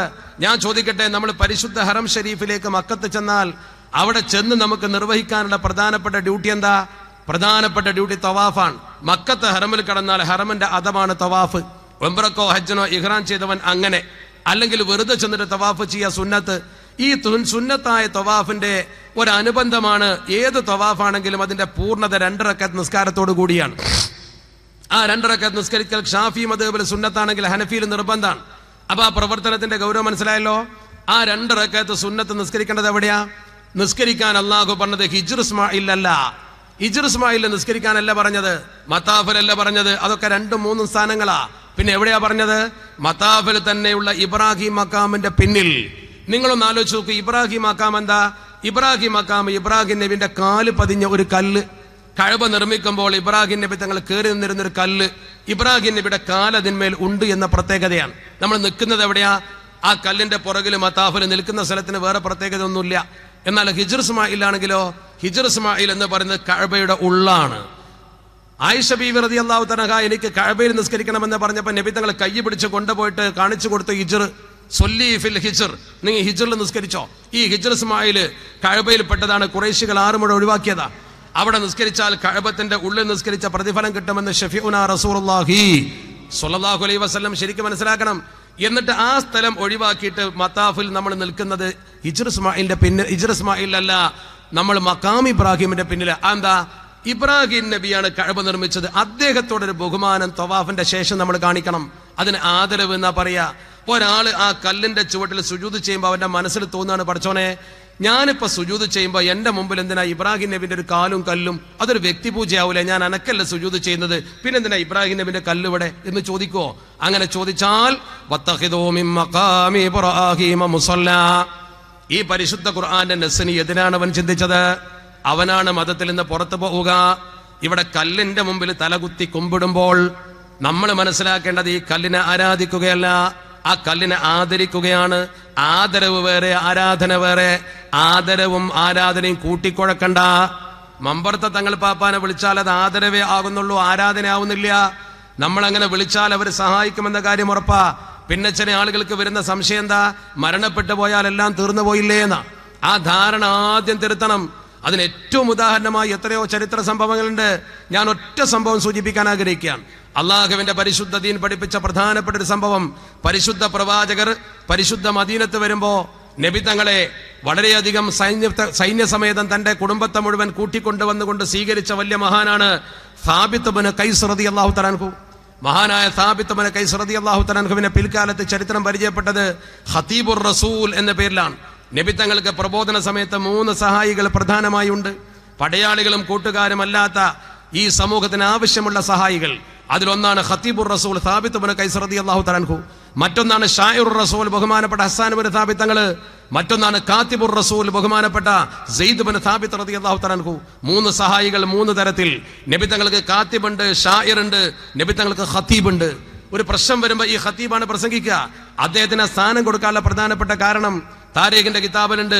നബി തങ്ങൾ മദീനയിലേക്ക് ഹിജ്റ വന്ന സന്ദർഭത്തിൽ അദ്ദേഹം തന്റെ സംഘത്തെയും കൊണ്ട് ചെന്ന് സ്വീകരിച്ചിട്ട് നബി തങ്ങളോട് പറഞ്ഞു, നബിയേ ഇന്നാ നുആഖിദുക, ഞങ്ങൾ നിങ്ങളോട് കരാറിൽ ഏർപ്പെടുന്നു. അലാ അൻ നംനഉക, ഞങ്ങൾ അൻ നംനഅക, നിങ്ങളെ കുറിച്ച് തടയും. മിമ്മാ നംനഉ, ഞങ്ങൾ തടയുന്ന കാര്യങ്ങളൊക്കെ അൻ അബ്നാഇനാ വ ഔലാദനാ വ നിസാ, ഞങ്ങളെ വീട്, കുട്ടികള്, കുടുംബം, ഇതിനെക്കുറിച്ചൊക്കെ ഞങ്ങൾ എന്തൊക്കെ ചെയ്യോ അതൊക്കെ നിങ്ങൾക്കും ഞങ്ങൾ ചെയ്തു തരും. ഞങ്ങൾ നിങ്ങൾക്ക് എല്ലാ പ്രതിസന്ധിയിലും സഹായം നൽകുമെന്നൊരു പ്രസംഗം ചെയ്ത ആ പ്രസംഗം നബി തങ്ങൾക്ക് ഇഷ്ടപ്പെട്ടു. അന്ന് മുതൽ നബി തങ്ങൾ അദ്ദേഹത്തെ ഖതീബുർ റസൂലാക്കി. ഞാൻ പറഞ്ഞു വരുന്ന സംഭവത്തിന്റെ ഗൗരവം നിങ്ങൾ മനസ്സിലാക്കണം. ഈ മഹാനായ മനുഷ്യൻ അള്ളാഹുവിന്റെ പരിശുദ്ധ ദീനുൽ ഇസ്ലാം പ്രതിസന്ധി അനുഭവിച്ച ഒരു ഘട്ടത്തിൽ, അഥവാ നബി തങ്ങളുടെ വിയോഗാനന്തരം സിദ്ദീഖ് റളിയല്ലാഹു തആലയുടെ കാലഘട്ടത്തിൽ, അന്ന് മുസൈലിമത്തുൽ കദ്ദാബ് എന്ന് പറയുന്ന ദീനിന്റെ ശത്രുവായ കള്ളപ്രവാചകന്റെ കാലഘട്ടത്തിൽ ആ കള്ളപ്രവാചകനോട് യുദ്ധം ചെയ്യാൻ മുന്നിൽ നിന്നു. അങ്ങനെ അദ്ദേഹം ആ യുദ്ധത്തിൽ മരിച്ചുപോയി. ആ യുദ്ധത്തിൽ അദ്ദേഹം മരിച്ചുപോയപ്പോൾ ചരിത്രം പറയുന്നു, അദ്ദേഹം മരണപ്പെട്ടതിന്റെ ശേഷം അദ്ദേഹം ഖബറിൽ പോയ രാത്രി ഫി യോമി താലിയത്തി, തൊട്ടടുത്ത ദിവസം ഉസ്തുഷ്ഹിദ, അദ്ദേഹം ഷഹീദായതിന്റെ തൊട്ടടുത്ത ദിവസം, ആ ഷഹീദായതിന്റെ തൊട്ടടുത്ത ദിവസം അദ്ദേഹത്തെ റആ റജുലുൻ ഫിൽ മനാം, ഒരു മുസ്ലിം പടയാളി സ്വപ്നത്തിൽ കണ്ടു. ചരിത്രം പറയുന്നു, ഒരു മുസ്ലിം പടയാളി സ്വപ്നത്തിൽ കണ്ടപ്പോൾ ആ മുസ്ലിം പടയാളിയുടെ സ്വപ്നത്തിൽ ബഹുമാനപ്പെട്ട സാബിത്ത് ഇബ്നു ഖൈസ് റളിയല്ലാഹു തആല അൻഹു വന്നു. ചരിത്രം അങ്ങനെ തന്നെ പറയുന്നുണ്ട്. സാബിത്ത് ഇബ്നു ഖൈസ് തങ്ങളുടെ ചരിത്രം ഒന്ന് മറിച്ചു നോക്ക്. അദ്ദേഹം മരണപ്പെട്ടതിന്റെ പിറ്റേ ദിവസം, തൊട്ടടുത്ത ദിവസം ഒരു മുസ്ലിം പടയാളി അദ്ദേഹത്തെ സ്വപ്നത്തിൽ കണ്ടു. സ്വപ്നത്തിൽ കണ്ടപ്പോൾ ആ പടയാളിയോട് അദ്ദേഹം ആമുഖം പറഞ്ഞു, ഞാൻ നിന്നോടൊരു കാര്യം വസിയത്ത് ചെയ്യുകയാണ്. എനിക്ക് നിന്നോടൊരു കാര്യം വസിയത്ത് ചെയ്യാനുണ്ട്. ഫഇയ്യാക അൻ തഖൂല ഹാദാ ഹുലുമുൻ, ഇതൊരു ദുസ്വപ്നമാണ് അല്ലെങ്കിൽ പാഴ് സ്വപ്നമാണെന്നൊന്നും പറയണ്ട. ഫതുദയ്യഅഹ, ഈ സ്വപ്നം നീ വെറുതെ ആക്കല്ലേ, ഇത് വെറും ഒരു സ്വപ്നമല്ല. അന്ന് തന്നെ പറഞ്ഞിട്ടുണ്ട് വെറുതെ സ്വപ്നമല്ല. അങ്ങനെയൊക്കെ പറയാൻ കാരണം എന്താ? ജനങ്ങൾ ചിലപ്പോൾ വിശ്വസിക്കൂല. പിൽക്കാലത്ത് അങ്ങനത്തെ ആൾക്കാരൊക്കെ വരില്ലേ, സ്വപ്നം കാണാനായിട്ട് ജീവിക്കുന്ന ആൾക്കാരുടെ കാലഘട്ടമൊക്കെ ഇപ്പൊ നമുക്കറിയാലോ. അപ്പൊ അതുകൊണ്ട് അന്ന് തന്നെ അദ്ദേഹം പറഞ്ഞിട്ടുണ്ട് ഇതൊരു വെറും സ്വപ്നമാണെന്നൊന്നും തെറ്റിദ്ധരിക്കണ്ട, ഞാൻ പറയുന്ന വിഷയം നീ ശരിക്കും മനസ്സിലാക്കണം. അദ്ദേഹം പറഞ്ഞു, എന്റെ കയ്യിൽ ഒരു പടയങ്കി ഉണ്ടായിരുന്നു. മരിച്ചുപോയ ആളാണ് ഈ പറയുന്നത്. ഈ സംഭവം താരീഖിൽ പ്രധാനമായി രേഖപ്പെടുത്തിയിട്ടുണ്ട്. മരിച്ച് കബറിന്റെ ഉള്ളിൽ പോയ മനുഷ്യൻ പിറ്റേ ദിവസം സ്വപ്നത്തിൽ ഒരു സുഹൃത്തിനോട് പറയുന്നു, എനിക്കൊരു പടയങ്കി ഉണ്ടായിരുന്നു. എന്റെ പടയങ്കി ഞാൻ മരിച്ചു കിടക്കുന്ന സ്ഥലത്തുനിന്ന് എന്റെ ദേഹത്തുനിന്ന് നമ്മളെ കൂട്ടത്തിൽപ്പെട്ട ഇന്നാലിന്ന ആൾ എടുത്തിട്ടുണ്ട്. അത് എന്റെ പടയങ്കി, അത് ബൈത്തുൽ മാലിലേക്കുള്ളതാണ്. എന്റെ പടയങ്കി അയാൾ എടുത്തുകൊണ്ടുപോയിട്ടുണ്ട്. ആ പടയങ്കി എടുത്തുകൊണ്ടുപോയിട്ട് അവൻ ഇന്നാലിന്ന സ്ഥലത്ത് വെച്ചിട്ടുണ്ട്. അദ്ദേഹം കൃത്യമായി അവൻ ഇന്ന സ്ഥലത്തുള്ള ഒരു പാത്രത്തിന്റെ ചോട്ടിൽ വെച്ചിട്ടുണ്ട്. ആ പാത്രത്തിന്റെ മുകളിൽ നല്ലൊരു മൂടിയും വെച്ചിട്ടുണ്ട്. അതുകൊണ്ട് നീ വളരെ കൃത്യമായി ചെയ്യേണ്ടത് ഖാലിദ് ഇബ്നുൽ വലീദ് റളിയല്ലാഹു തആലയുടെ അടുത്ത് നീ പോകണം. അങ്ങനെ ഖാലിദ് ഇബ്നുൽ വലീദ് തങ്ങളുടെ അടുത്ത് ചെന്നിട്ട് നീ ഈ വിവരം പറയണം. ആ വിവരം പറഞ്ഞുകൊണ്ട് തിരിച്ചെടുക്കണം. ഒന്ന്. രണ്ടാമത്തെ ഒരു വസിയത്തിലേക്ക് നിന്നോട് പറയാനുള്ളത്, ഇന്ന അലയ്യ ദൈനുൻ, എനിക്ക് കുറച്ച് കടമുണ്ട്. എന്റെ കടങ്ങളൊക്കെ വീട്ടാൻ വേണ്ടി ഖലീഫയുടെ സമീപത്ത് ചെന്നിട്ട് പറയണം, എനിക്ക് 2 പ്രധാനപ്പെട്ട അടിമകളുണ്ട്, ആ അടിമകളെ മോചിപ്പിക്കണം, അത് ഉപയോഗപ്പെടുത്തിക്കൊണ്ട് എന്റെ കടങ്ങൾ വീട്ടണം. അങ്ങനെ ഈ വസിയത്ത് നീ ഖലീഫയോട് പറയാൻ വേണ്ടി ഖാലിദ് റളിയല്ലാഹു തആലയെ ഏൽപ്പിക്കണം. മദീനയിൽ ചെന്ന് ബഹുമാനപ്പെട്ട സിദ്ദീഖ് തങ്ങളോട് പറയണം. സ്വപ്നം കഴിഞ്ഞു. ഇയാൾ ഞെട്ടി ഉണർന്നപ്പോ മനസ്സിൽ ഈ സ്വപ്നം ഇങ്ങനെ കണ്ടു. അപ്പോൾ ഈ വ്യക്തി ആരാണോ ഈ ഇദ്ദേഹത്തിന്റെ പടയങ്കി എടുത്തത്, അയാളെ കുറിച്ച് സ്വപ്നത്തിൽ പറഞ്ഞു കൊടുത്തത് സിഫത്തുഹു കദാ വകദാ, അവന്റെ രൂപം ഇന്ന മാതിരിയാണ്. ഇതിങ്ങനെ പറഞ്ഞു കൊടുത്ത ഓർമ്മക്ക് അദ്ദേഹം ചെന്ന് ബഹുമാനപ്പെട്ട ഖാലിദ് തങ്ങളോട് പറഞ്ഞു. ഖാലിദ് ഇബ്നുൽ വലീദ് റളിയല്ലാഹു തആല അൻഹു ഒരാളെ പറഞ്ഞയച്ചു. എന്നിട്ട് ആ സ്ഥലം, ആ വീട്, ആ റൂം, ആ പാത്രം, ആ മൂടി ഇയാളൊക്കെ ഇങ്ങനെ സ്വപ്നത്തിൽ കണ്ടത് ഇങ്ങനെ പറഞ്ഞു കൊടുത്തു. ചെന്ന് നോക്കുമ്പോൾ അതേ പടയങ്കി അതേ സ്ഥലത്ത് ഒരു പാത്രത്തിൽ മൂടി വെച്ചിരിക്കുന്നു. അത് എടുത്തുകൊണ്ടുവന്നതിന്റെ ശേഷം ബഹുമാനപ്പെട്ട ഖാലിദ് റളിയല്ലാഹു തആല മദീനത്ത് ചെന്നപ്പോ സാബിത്ത് ഇബ്നു ഖൈസ് റളിയല്ലാഹു തആല ഇത്ര രൂപ കടമുണ്ടെന്ന് പറഞ്ഞു ഖലീഫയോട്. അടിമകളെ മോചിപ്പിക്കാൻ പറഞ്ഞു, ആ കടം വീട്ടാൻ പറഞ്ഞു. ഇത് പറഞ്ഞ താരീഖിന്റെ അവസാനത്തിൽ ഒരു വാക്ക് പറയുന്നുണ്ട്, മാ ഉരിഫ അഹദുൻ ഖബ്ലഹു വലാ ബഅദഹു, മാ ഉരിഫ അഹദുൻ ഖബ്ലഹു വലാ ബഅദഹു. ഈ സാബിത്ത് ഇബ്നു ഖൈസിന്റെ മുമ്പോ സാബിത്ത് ഇബ്നു ഖൈസിന്റെ ശേഷമോ ഒരു വ്യക്തിയും ചരിത്രത്തിൽ അറിയപ്പെട്ടിട്ടില്ല ഉജീസത്ത് വസിയത്തുഹു ബഅദ മൗതിഹി സിവാഹ്, ഇദ്ദേഹത്തിൻ്റെതല്ലാത്ത ഒരു വസിയത്ത് മരണശേഷം നടപ്പാക്കിയതായി ചരിത്രത്തിലില്ല. മരണശേഷം വസിയത്ത് നടപ്പാക്കും. ആരുടെ? മരിക്കുമ്പോ വസിയത്ത് ചെയ്ത ആളത്. ഇതങ്ങനല്ല. മരിച്ചിട്ട് കബറിന് ഇങ്ങോട്ട് വസിയത്ത് കൊടുത്തേക്കുക. മരിച്ചുപോയി കബറിലായ ഒരു മനുഷ്യന്റെ വസിയത്ത് നടപ്പാക്കിയ സംഭവം ഇതല്ലാതെ ലോകത്ത് വേറൊന്നുണ്ടായിട്ടില്ല. താരീഖിന്റെ കിതാബിൽ എഴുതി വെച്ചു. എല്ലാവരും അംഗീകരിക്കുന്ന ചരിത്രം, ഒരാൾക്കും അഭിപ്രായ വ്യത്യാസമില്ലാത്ത ചരിത്രം. ഞാൻ ചോദിക്കട്ടെ, സാബിത്ത് ഇബ്നു ഖൈസ് തങ്ങൾ കബറിന്റെ ഉള്ളിൽ നിന്ന് എങ്ങനെ ഇങ്ങോട്ട് വസിയത്ത് ചെയ്തത്? മരിച്ചൊരു മനുഷ്യൻ പോയാൽ അവൻ്റെതെല്ലാം കഴിഞ്ഞു എന്നാണോ വിചാരം? അവിടെയാണ് നമുക്ക് തെറ്റുപറ്റിയത്. മരിച്ചാൽ മനുഷ്യന്റെ റൂഹ് പിരിഞ്ഞു പോകുന്നു എന്ന് പറഞ്ഞാൽ ഈ റൂഹ് ജീവനുള്ള സാധനമാണ്. ആ മനുഷ്യന്റെ റൂഹിനോട് സംസാരിക്കാൻ കഴിയും. ബദറിന്റെ രണാങ്കണത്തിൽ ശത്രുക്കളെ കൂട്ടിയിട്ടുകൊണ്ട് അള്ളാഹുവിന്റെ പരിശുദ്ധ തിരുദൂതർ സംസാരിച്ചു. നബി തങ്ങൾ എന്താ പറഞ്ഞത്? അള്ളാഹിന്റെ തിരുദൂതർ പറഞ്ഞു, ഇന്നാ വജദ്നാ മാ വഅദനാ റബ്ബുനാ ഹഖ്ഖാ, എന്റെ പടച്ചോ എന്നോട് പറഞ്ഞൊക്കെ നടന്നിട്ടുണ്ട്. ബദർ കഴിഞ്ഞിട്ട് പറയാ, ശത്രുക്കൾ അങ്ങനെ കൂട്ടിയിട്ട് എന്റെ പടച്ചോ എന്നോട് പറഞ്ഞു ഇന്നാൾ ഇവിടെ വീഴും, ഹാദാ മസ്റഉ ഫുലാൻ വഹാദാ മസ്റഉ ഫുലാൻ, എന്നോട് തന്നെ അബൂജഹൽ ഇവിടെ വീഴുക, ഉത്ബത്ത് ഇവിടെ വീഴുക. ഇത് അല്ലാഹ് പറഞ്ഞിട്ടുണ്ടെന്ന് ജിബ്രീൽ അലൈഹി സ്വലാത്തു വസ്സലാം വന്നുകൊണ്ട് പഠിപ്പിച്ചു കൊടുക്കുകയാണ്. അങ്ങനെ വന്ന് പഠിപ്പിച്ചു കൊടുത്ത സ്ഥലത്ത് അവർ വീണു. അപ്പൊ നബി തങ്ങൾ പറഞ്ഞു, എന്നോട് പടച്ചോൻ പറഞ്ഞതൊക്കെ ബദറിൽ നടന്നു. ഫഹൽ വജത്തും മാ വഅദ റബ്ബുകും ഹഖാ, നിങ്ങളെ പടച്ചോ നിങ്ങളോട് പറഞ്ഞ് നടന്നോന്ന് ചോദിച്ചു. നിങ്ങളെ പടച്ചോ നിങ്ങളോട് പറഞ്ഞ് നടന്നോന്ന് ചോദിച്ചു. അപ്പൊ ചോദിച്ചപ്പോ ഈ ചോദ്യം ബാക്കിന്ന് ഉമറുൽ ഫാറൂഖ് തങ്ങൾ കേട്ടു. ഹദീത്താണ് ഈ പറയുന്നത്, കെട്ടുകഥയൊന്നല്ല. ഉമറുൽ ഫാറൂഖ് തങ്ങൾ പിന്നാലെ വന്നിട്ട് ചോദിച്ചു, നബിയെ എന്താ നിങ്ങൾ ഈ പറയുന്നത്? ആരോടാ നിങ്ങൾ ഈ സംസാരിക്കുന്നത്? ഈ ആളുകൾക്ക് ജീവനുണ്ടോ? ജീവനില്ലാത്ത ശവങ്ങളോട് എന്ത് സംസാരാന്ന് ചോദിച്ചു. അവര് കേൾക്കുമോ? ഹൽ തസ്മഊൻ, നിങ്ങൾ പറയുന്നത് പോലെ കേൾക്കുമോ? അള്ളാഹുവിന്റെ തിരുദൂതർ അതിന് പറഞ്ഞ മറുപടി എന്താ? മാ അൻതും ബി അസ്മഅ ലിമാ അഖൂലു മിൻഹും. എന്താണ് ആ വാക്കിന്റെ അർത്ഥം? നിങ്ങൾ, ഞാൻ പറയുന്നത് നിങ്ങൾ കേൾക്കുന്നതിനേക്കാൾ കൂടുതലായി അവർ കേൾക്കും. അവരാണ് കൂടുതൽ കേൾക്കുക. അപ്പൊ മരിച്ചുപോയവർ കേൾക്കുമെന്നൊരു തെളിവാണ്. ഒരു ഹദീത്ത് ഉണ്ട്, ഒരു മനുഷ്യൻ മാമിൻ അഹദിൻ യമറു അലാ ഖബരി അഖീഹിൽ മുഅ്മിൻ കാന യഅരിഫുഹു ഫി ദുനിയാ ഫസല്ലമ അലൈഹി ഇല്ലാ അറഫഹു വറദ്ദ അലൈഹി സലാം. ഒരു മനുഷ്യരുടെ കബറിന്റെ അടുത്ത് കൂടെ അങ്ങനെ പോവാണ്. കാന യഅരിഫുഹു ഫി ദുനിയ, ദുന്യാവിൽ വെച്ച് പരിചയമുള്ള ആളായിരുന്നു. നമ്മുടെ ഏറ്റവും നല്ല കൂട്ടുകാരൻ മരിച്ചു പോകേണ്ട കബറിന്റെ അടുത്ത് കൂടെ അങ്ങനെ പോവാണ്. അങ്ങനെ ഫസല്ലമ, സലാം പറഞ്ഞു. ആ മനുഷ്യരോട് സലാം പറഞ്ഞു. കാന യഅരിഫുഹു ഫി ദുനിയ, ദുന്യാവിൽ നിങ്ങൾ തമ്മിൽ അറിയുമെങ്കിൽ ഇല്ലാ അറഫഹു വറദ്ദ അലൈഹി സലാം മാ മിൻ മുസ്ലിമിൻ യമുറു അലാ ഖബരി അഖീഹിൽ മുഅ്മിൻ കാന യഅരിഫുഹു ഫി ദുനിയ. ദുന്യാവിൽ പരിചയമുള്ള മനുഷ്യന്റെ കബറിന്റെ അടുത്ത് കൂടെ പോകുമ്പോ നിങ്ങൾ സലാം പറഞ്ഞാൽ ഇല്ലാ അറഫഹു, തിരിച്ചറിഞ്ഞിട്ട് ഫറദ്ദ അലൈഹി സലാം മടക്കും. ബാപ്പാന്റെ കബറിന്റെ മുമ്പിൽ മകൻ ചെന്നത് ബാപ്പ അറിയും മകൻ വന്നിട്ടുണ്ട്. കൂട്ടുകാരന്റെ കബറിന്റെ അടുത്ത് നിങ്ങൾ ചെന്നാൽ അറിയും, ഇത് സാധാരണക്കാർ അറിയും. അപ്പൊ വലിയൊരു മഹാന്റെ കബറിന്റെ മുമ്പിൽ നമ്മൾ ചെന്നാലോ ആ മഹാൻ നമുക്ക് അദ്ദേഹത്തോടുള്ള സ്നേഹം അറിയും. അദ്ദേഹം പടച്ച റബ്ബിനോട് നമുക്ക് വേണ്ടി ശുപാർശ ചെയ്യും. ഇതിലെന്താ സംശയമുള്ളത്? ഈ കാര്യത്തിന് വേണ്ടിയാണ് ഖബർ സിയാറത്ത് ചെയ്യുന്നത്. അതിനെ ഒരിക്കലും ഖബർ പൂജ എന്ന് പറയരുത്.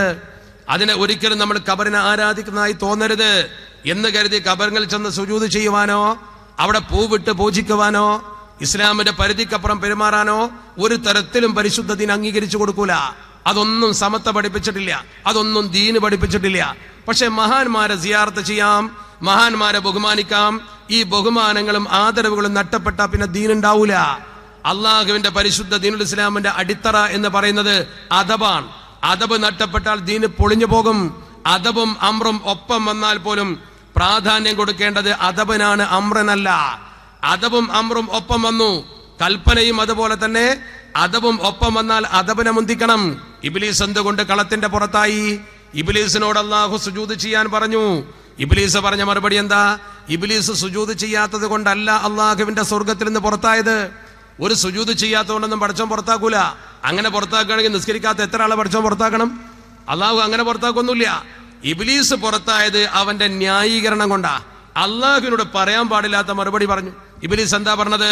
ഖലഖതഹു മിൻ തീൻ വ ഖലഖതനീ മിൻ നാർ ഖലഖതനീ മിൻ നാരിൻ വ ഖലഖതഹു മിൻ തീൻ.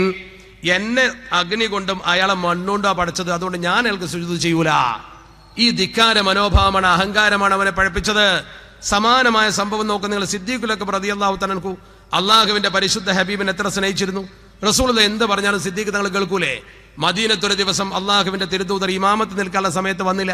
മദീന പള്ളിയിൽ എപ്പോഴും ഇമാമത്തൊക്കെ റസൂലുള്ളാഹിയാണല്ലോ. അള്ളാഹിന്റെ റസൂൽ ഇമാമത്ത് നിൽക്കും, സ്വഹാബത്ത് തുടരും നിസ്കരിക്കും. അങ്ങനെ നിസ്കാരത്തിന്റെ സമയമായി, പരിശുദ്ധ പ്രവാചകർ വരുന്നില്ല.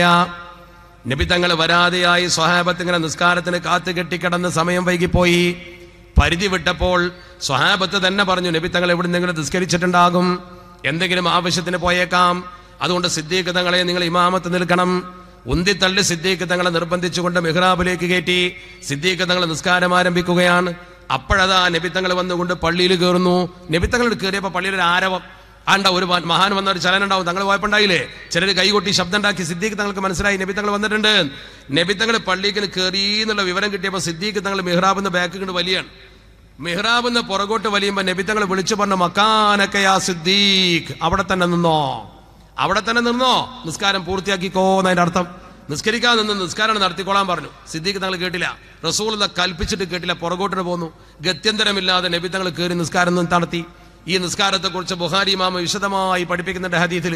നിസ്കാരം കഴിഞ്ഞിട്ട് സിദ്ദീഖ് തങ്ങൾ നബി തങ്ങൾ സിദ്ദീഖ് തങ്ങളോട് ചോദിച്ചു, മാ മനഅക ഇത് അമർത്തുക, ഞാൻ എന്നോട് നിസ്കരിക്കാൻ പറഞ്ഞാൽ എനിക്ക് നിസ്കരിച്ചാ പോരെ, ഈ എന്തേ നിസ്കരിക്കാതിരുന്നെന്ന് ചോദിച്ചു. ഒരു ചോദ്യമാണ്. ഇബ്ലീസിനോട് അല്ലാഹ് ചോദിച്ചോ തന്നെ, ഞാൻ എന്നോട് സുജൂദ് ചെയ്യാൻ പറഞ്ഞാൽ എനിക്ക് സുജൂദ് ചെയ്താൽ പോരെ, ഈ എന്തേ സുജൂദ് ചെയ്യാതിരുന്നത്? ഇതാണ് നമ്മൾ ചിന്തിക്കേണ്ടത്. ഇബ്ലീസിനോട് അല്ലാഹ് ചോദിച്ച അതേ ചോദ്യം സിദ്ദീഖ് തങ്ങളോട് നബി തങ്ങൾ ചോദിച്ചു, സിദ്ദീഖ് ഞാൻ നിസ്കരിക്കാൻ പറഞ്ഞാൽ നിസ്കരിച്ചാ പോരെ, പിന്നെ എന്തേ നിസ്കരിക്കാതിരുന്നത്? ഇബ്ലീസ് എന്താ പറഞ്ഞ മറുപടി? ഇബ്ലീസ് പറഞ്ഞ മറുപടി, ഖലഖതനീ മിൻ നാരിൻ വ ഖലഖതഹു മിൻ തീൻ, ഞാനാണ് മേലെ, അയാൾ മണ്ണാണ്, ഞാൻ തീയാൻ. എന്നാ സിദ്ദീഖ് തങ്ങൾ പറഞ്ഞ മറുപടിയോ, എന്തേ സിദ്ദീഖെ ഞാൻ പറഞ്ഞിട്ട് കേൾക്കാതിരുന്നത്?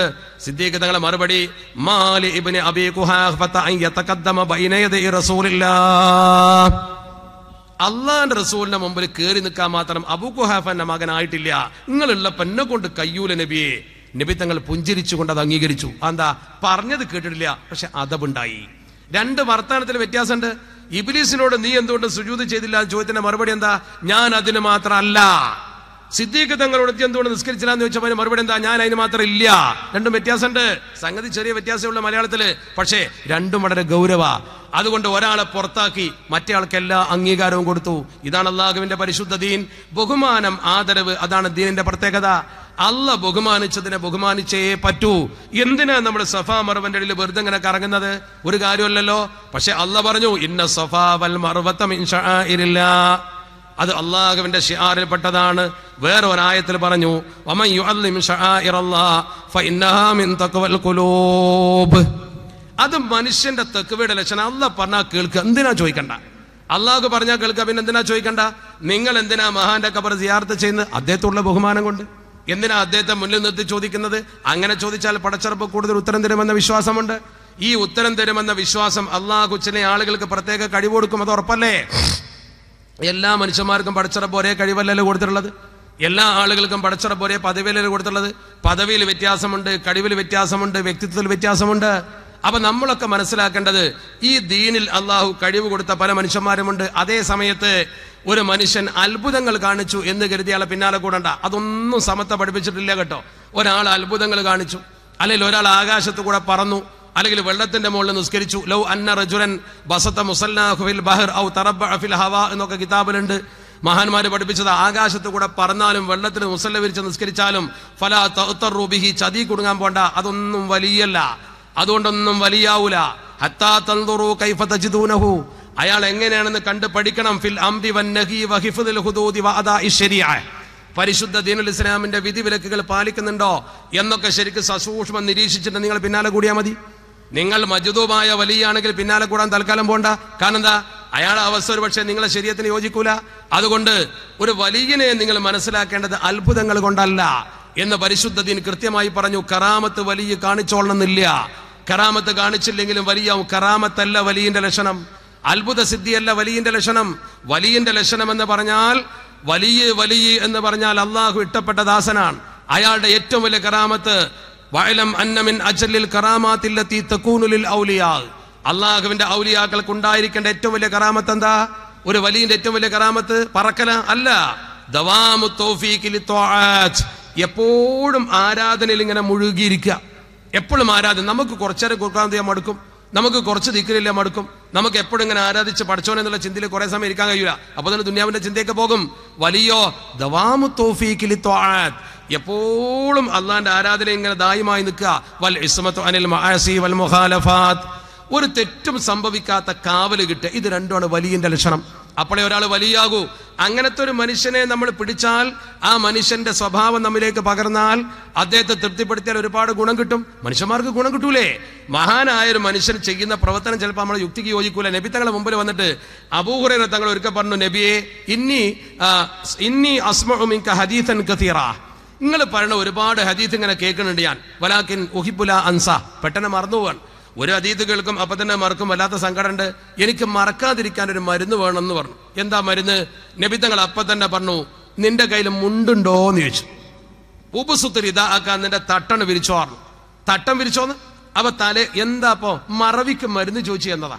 മറവിക്ക് വല്ല ദിക്റും പറഞ്ഞു കൊടുക്കണേ തരക്കടില്ല, മരുന്ന് എഴുതി കൊടുക്കണേ തരക്കടില്ല.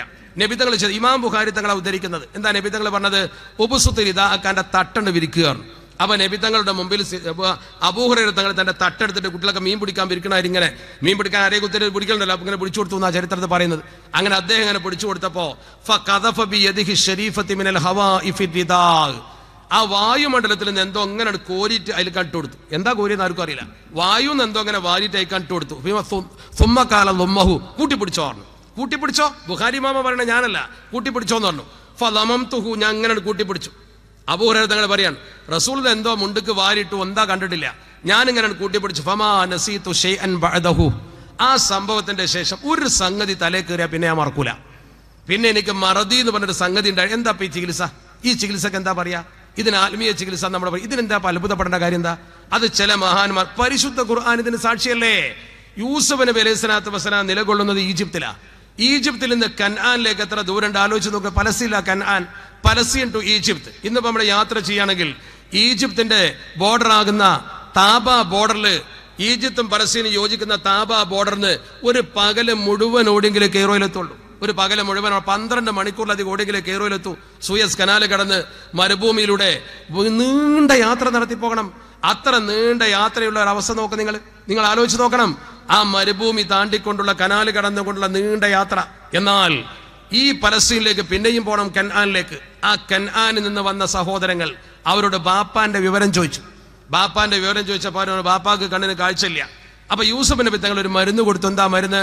ഇദ്ഹബൂബി ഖമീസി ഹാദാ ഫഅൽഖൂഹു അലാ വജ്ഹി അബീ യഅതി ബസീറാ. നിങ്ങൾ ഈ കുപ്പായം കൊണ്ടുപോയിക്കോളി. ഒരു കുപ്പായം എടുത്തു കൊടുത്തു. ഈ കുപ്പായങ്ങൾ കൊണ്ടുപോയിക്കോളി. ഈ കുപ്പായം കൊണ്ടുപോയിട്ട് ബാപ്പാന്റെ മുഖത്തിട്ടാൽ മതി, ബാപ്പാക്ക് കണ്ണിന് കാഴ്ച കിട്ടും എന്ന് പറഞ്ഞു. അങ്ങനെ ആയിക്കോട്ടെ എന്ന് പറഞ്ഞു. അവര് അനുജന്മാര് അവര് അദ്ദേഹത്തിന്റെ പ്രിയപ്പെട്ട സഹോദരങ്ങൾ ഈ മഹത്തായ കുപ്പായം ഏറ്റുവാങ്ങി അവർ കൊണ്ടുപോവുകയാണ്. ഇവർ ഇവിടുന്ന് ഈജിപ്തിൽ നിന്ന് പുറപ്പെടുകയാണ്. സഹോദരന്മാർ ഈജിപ്തിൽ നിന്ന് പുറപ്പെടുന്നേ ഉള്ളൂ. അദ്ദേഹത്തിന്റെ ഏട്ട സഹോദരങ്ങളുടെ അതില് അവര് പുറപ്പെടുന്ന സമയത്ത് ഫലമ്മാ ഫസലത്തിൽ ഐർ ആ യാത്രാ സംഘം ഈജിപ്തിൽ നിന്ന് പുറപ്പെട്ടപ്പോൾ, ഈജിപ്തിൽ നിന്ന് പുറപ്പെട്ടു എന്ന് പറയുമ്പോൾ മനസ്സിലാക്കണം നിങ്ങൾ, സൂയസ് കടന്ന് ഞാൻ പറഞ്ഞ ഈ ദൂരം താണ്ടാൻ അന്ന് 8 ദിവസം ഒട്ടകത്തിന്റെ പുറത്ത് സഞ്ചരിക്കണം എന്നാ. 8 ദിവസം ഒട്ടകത്തിന്റെ പുറത്ത്. ഇന്ന് ഹൈസ്പീഡ് വാഹനം പോയിട്ടാണ് 12 മണിക്കൂർ. 8 മണിക്കൂർ 8 ദിവസം സഞ്ചരിക്കണം. 40 ഫർസക്ക് എന്ന കിതാബിലുള്ളത് 400-ൽ പരം മൈലുണ്ട്. മൈൽ കിലോമീറ്റർ അല്ല, അത്ര ദൂരത്തേക്കുള്ള യാത്രാ സംഘം നോക്ക് നിങ്ങൾ. എന്താ അത്ഭുതമാണത്. അപ്പോൾ ഈ യാത്രാ സംഘം ഈജിപ്തിന് സ്റ്റാർട്ട് ചെയ്തിട്ടുള്ളൂ. സ്റ്റാർട്ട് ചെയ്തപ്പോൾ തന്നെ കൻആൻ എന്ന് പറയുന്ന സ്ഥലത്ത്, അഥവാ മൈലുകൾക്കപ്പുറത്ത് 8 ദിവസം കൊണ്ട് ഇവരവിടെ എത്തും. 1-ാമത്തെ ദിവസം യാത്ര തുടങ്ങുമ്പോൾ തന്നെ ബാപ്പ കൻആനിൽ ഇരുന്നുകൊണ്ട് പറയാൻ, നിങ്ങൾ ആലോചിച്ച് നോക്കണം. ഇപ്പൊ ഇവിടുന്ന് ഒരാൾ പുറപ്പെടാ, ദുബായിൽ ഇരുന്നുകൊണ്ട് ഒരാൾ പറയാം. എന്താ പറയുന്നത്? ഇന്നീല അജ്ദുരീഹ യൂസുഫ ലൗലാ അൻ തുഫന്നിദൂൻ.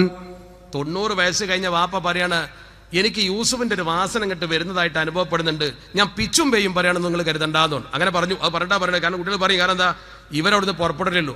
അപ്പോഴേക്കും കിലോമീറ്ററുകൾ ഇപ്പുറത്ത് ഈ വാസന എങ്ങനെ കിട്ടിയത്? അങ്ങനെ നേരെ വന്ന് ഫലമ്മാ ജാ അൽ ബഷീർ, ഈ സന്ദേശവുമായി വന്ന കുപ്പായുമായി വന്ന ആള് വന്നു. അത് വാപ്പാന്റെ മുഖത്തിട്ടു. യഅതി ബസീറ, ബാപ്പാക്ക് കാഴ്ചയും കിട്ടി. ഇതൊരു സംഭവമാണ്. ഇവിടെ 2 സംഗതി ഉണ്ട്. എങ്ങനെയാണ് ഈ യാത്രാ സംഘം 8 ദിവസം മുമ്പ് പുറപ്പെട്ട വിവരം ബാപ്പോട് അറിഞ്ഞത്? എങ്ങനെയാണ് ഈ കുപ്പായം കൊണ്ടുപോയി മുഖത്തിട്ടപ്പോ യഅതി ബസീറ, ബാപ്പാക്ക് കാഴ്ച കിട്ടി? നിങ്ങളെ ബാപ്പാന്റെ കണ്ണിന് കാഴ്ചയില്ലെങ്കിൽ നിങ്ങളെ കുപ്പായം കൊണ്ടുപോയി ബാപ്പാന്റെ മുഖത്തിട്ട് എല്ലാ കാഴ്ചയും പോകുന്ന ഉറപ്പല്ലേ? നേരെ മറിച്ച് ഇവിടെ ഈ കുപ്പായം കൊണ്ടുപോയിട്ടപ്പോ ബാപ്പാക്ക് കാഴ്ച കിട്ടിയത് എങ്ങനെയാ? ഇത് കിട്ടിയെന്ന് പരിശുദ്ധ ഖുർആൻ പറഞ്ഞാൽ എന്താണ് ആ കുപ്പായത്തിന്റെ മഹത്വം? അവിടെ നമ്മൾ മനസ്സിലാക്കേണ്ടത് അത് അള്ളാഹുവിന്റെ മഹാന്മാരുമായി ചേർന്ന് നിൽക്കുന്ന തബറുക്കിന്റെ സാധനമാണ്. അപ്പൊ ഈ ബറക്കത്ത് എന്ന് പറയുന്ന സംഗതി നിഷേധിക്കണ്ട. നമുക്ക് അന്ധവിശ്വാസം ഇല്ലാതാ മതി, അമിത വിശ്വാസം ഇല്ലാതിരുന്നാ മതി. ബാക്കിയുള്ള ഇസ്ലാമിന്റെ വിശ്വാസത്തിൽ നമ്മൾ വെള്ളം ചേർക്കേണ്ട കാര്യം എന്താ? അതുകൊണ്ടല്ലേ പരിശുദ്ധ ഖുർആൻ നമ്മളോട് എല്ലാ ദിവസവും പ്രാർത്ഥിക്കാൻ പറഞ്ഞത്? യഹ്ദിന സിറാത്തൽ മുസ്തഖീം, പടച്ചോനെ ഞങ്ങളെ നേരിന്റെ മാർഗത്തിൽ ചേർക്കണം. നേരിന്റെ മാർഗം അള്ളാന്റെ മാർഗം നമുക്കറിയില്ലേ? പിന്നെ സിറാത്തല്ലാഹി, അള്ളാന്റെ മാർഗത്തിൽ ചേർക്കണം എന്ന് പറഞ്ഞാൽ പോരെ? അല്ലെങ്കിൽ സിറാത്തൽ ഖുർആനി, ഖുർആന്റെ മാർഗത്തിൽ ചേർക്കണം എന്ന് പറഞ്ഞാൽ പോരെ? അല്ലെങ്കിൽ സിറാത്തൽ റസൂലി, റസൂലുള്ളാഹിന്റെ മാർഗത്തിൽ ചേർക്കണം എന്ന് പറഞ്ഞാൽ പോരെ? അങ്ങനെയൊന്നും അല്ലല്ലോ പറഞ്ഞത്. അതൊന്നും പറയുന്നതിന് പകരം പിന്നെന്താ? സിറാത്തുല്ലദീന അൻഅംത അലൈഹിം, മഹാന്മാരുടെ വഴിയിൽ ഞങ്ങളെ ചേർക്കണേ. സിറാത്തുല്ലദീന അൻഅംത അലൈഹിം, നീ അനുഗ്രഹിച്ചവരുടെ വഴിയിലേക്ക് ചേർക്കണേ. അപ്പൊ എന്താ പറഞ്ഞ? എന്തിനാ അങ്ങനെ പറഞ്ഞ? എന്തിനാ? മഹാന്മാരെ കണ്ടുകൊണ്ടും അനുഗ്രഹിച്ചവരെ കൂടെ കൂടിക്കൊണ്ടുമേ ദീൻ പഠിക്കാൻ പറ്റൂ. അവരെ മനസ്സിലാക്കാതിരുന്നാൽ നമുക്ക് ദീന് കിട്ടൂല.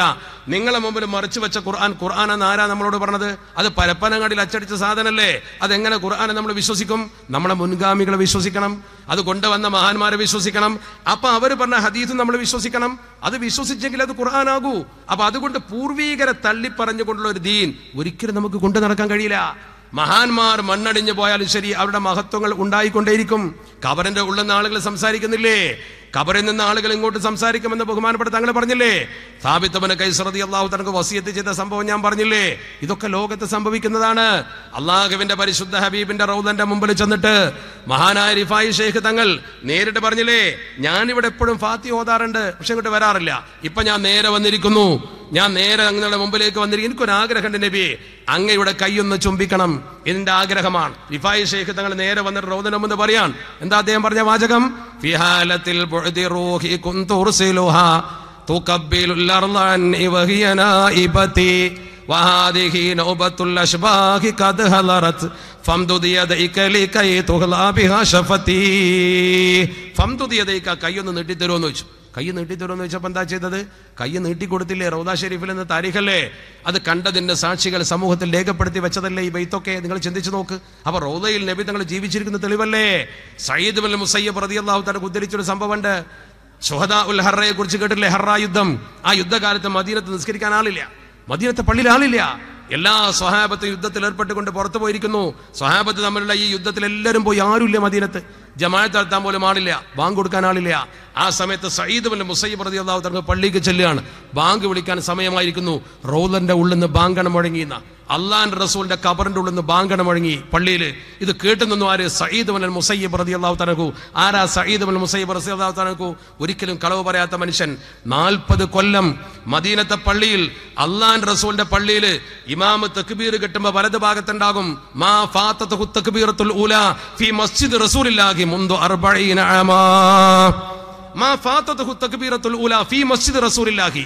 അള്ളാന്റെ റസൂലിന്റെ പള്ളിയിൽ അദ്ദേഹത്തിന് തക്ബീറത്തുൽ ഇഹ്റാം നഷ്ടപ്പെട്ടിട്ടില്ല. മുൻദു 40 ആമാ, 40 കൊല്ലമായിട്ട് താരീഖ് എഴുതുക. നമ്മൾ ഹജ്ജിന് പോയാൽ 40 വക്ത് തേക്കാൻ വേണ്ടി പെടാപ്പാട് വിടും. ഇത് 40 കൊല്ലേ, 40 കൊല്ലം റൗദ ഷരീഫിൽ നിൽക്കൊള്ളുന്ന മദീനത്തെ പള്ളിയിൽ, റസൂലുള്ളാഹിന്റെ പള്ളിയിൽ ഇമാമിന്റെ വലത് ഭാഗത്ത് നിസ്കരിച്ച മനുഷ്യനാ പറയുന്നത്, അവിടുന്ന് ബാങ്ക് കൊടുക്കുന്നത് ഞാൻ കേട്ടു, അത് കളവല്ല. അപ്പോൾ ഞാൻ പറഞ്ഞു വന്നത് അമിത വിശ്വാസമല്ലെന്ന് മനസ്സിലാക്കുക. ദീനിന്റെ കാര്യത്തിൽ ഒറ്റ കാര്യം ഞാൻ പറഞ്ഞ് അവസാനിപ്പിക്കുക, അതുകൂടി പറഞ്ഞാൽ നിർത്തണ. സമയം വല്ലാതെ വൈകി, 11 മണി വരെ ഞാൻ ഉദ്ദേശിച്ചുള്ളൂ. നിങ്ങൾക്കറിയുമോ, MT ഉസ്താദ് ഒരിക്കൽ പറഞ്ഞൊരു സംഭവമുണ്ട്. അദ്ദേഹം പട്ടിക്കാട് ജാമിയ നൂരിയ അറബി കോളേജിൽ പഠിക്കുന്ന കാലത്ത്, അന്ന് കണ്ണിയത്ത് ഉസ്താദ് അവിടെ മുദരിസ, കണ്ണിയത്ത് ക്ലാസ് എടുക്കാൻ വന്നു.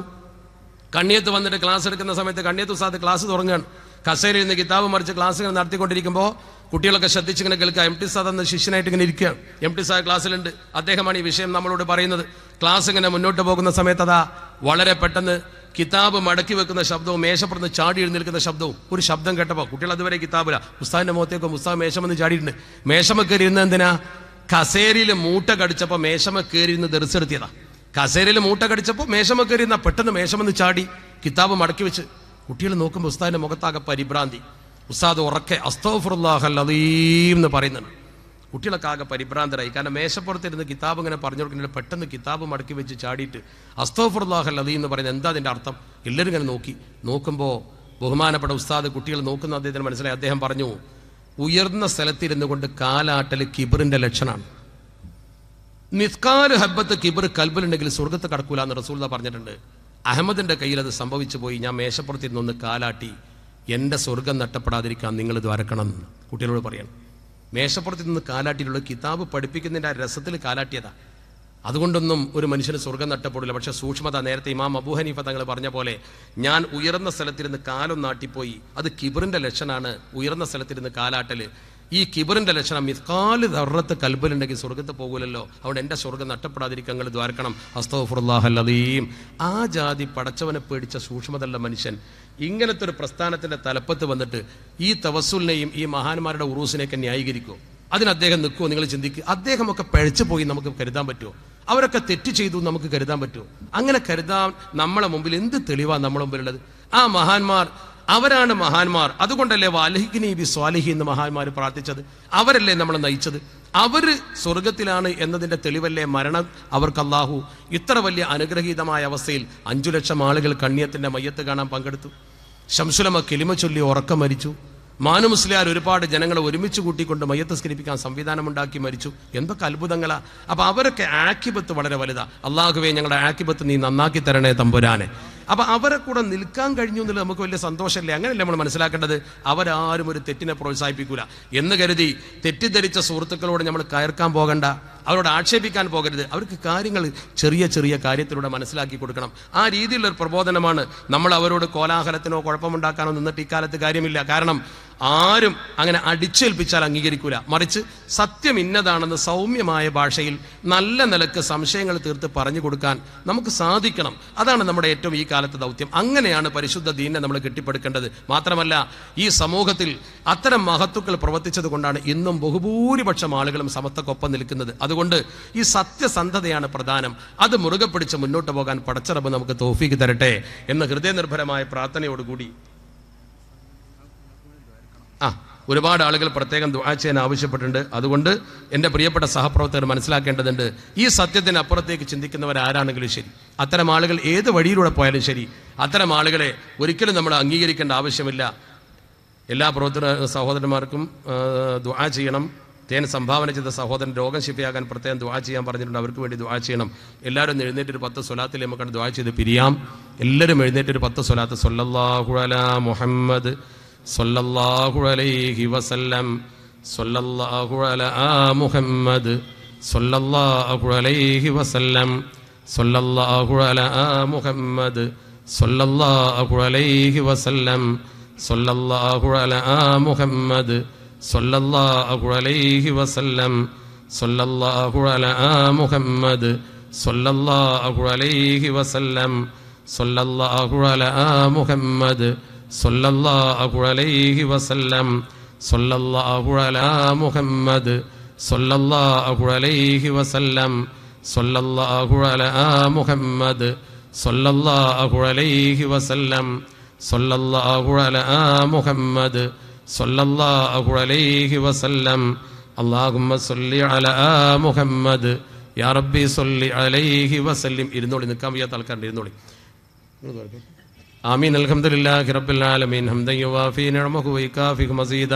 اللهم صل وسلم وزد وبارك على رسولك سيدنا محمد وعلى آل سيدنا ومولانا محمد. اللهم اشرح بالصلاة عليه صدورنا ويسر بها أمورنا وفرج بها همومنا واغفر بها ذنوبنا واقض بها ديوننا وأصلح بها أحوالنا وبلغ بها آمالنا وتقبل بها توبتنا واغسل بها خوبتنا وانصر بها حجتنا وطهر بها ألسنتنا وآنس بها وحشتنا وارحم بها غربتنا واجعلها نورا بين أيدينا وعن خلفنا وعن أيماننا وعن شمائلنا ومن فوقنا ومن تحتنا وفي حياتنا وموتنا وفي قبرنا وحشرنا ونشرنا وظلا في القيامة على رؤوسنا وثقل بها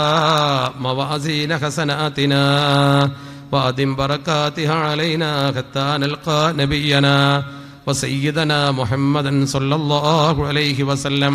അർഹമുറാഹിമായ തമ്പുരാനെ, ഞങ്ങൾ ചൊല്ലിയ സ്വലാത്തിന് റസൂലുള്ളാഹിന്റെ റൗളയിലേക്ക് എത്തിക്കണേ തമ്പുരാനെ.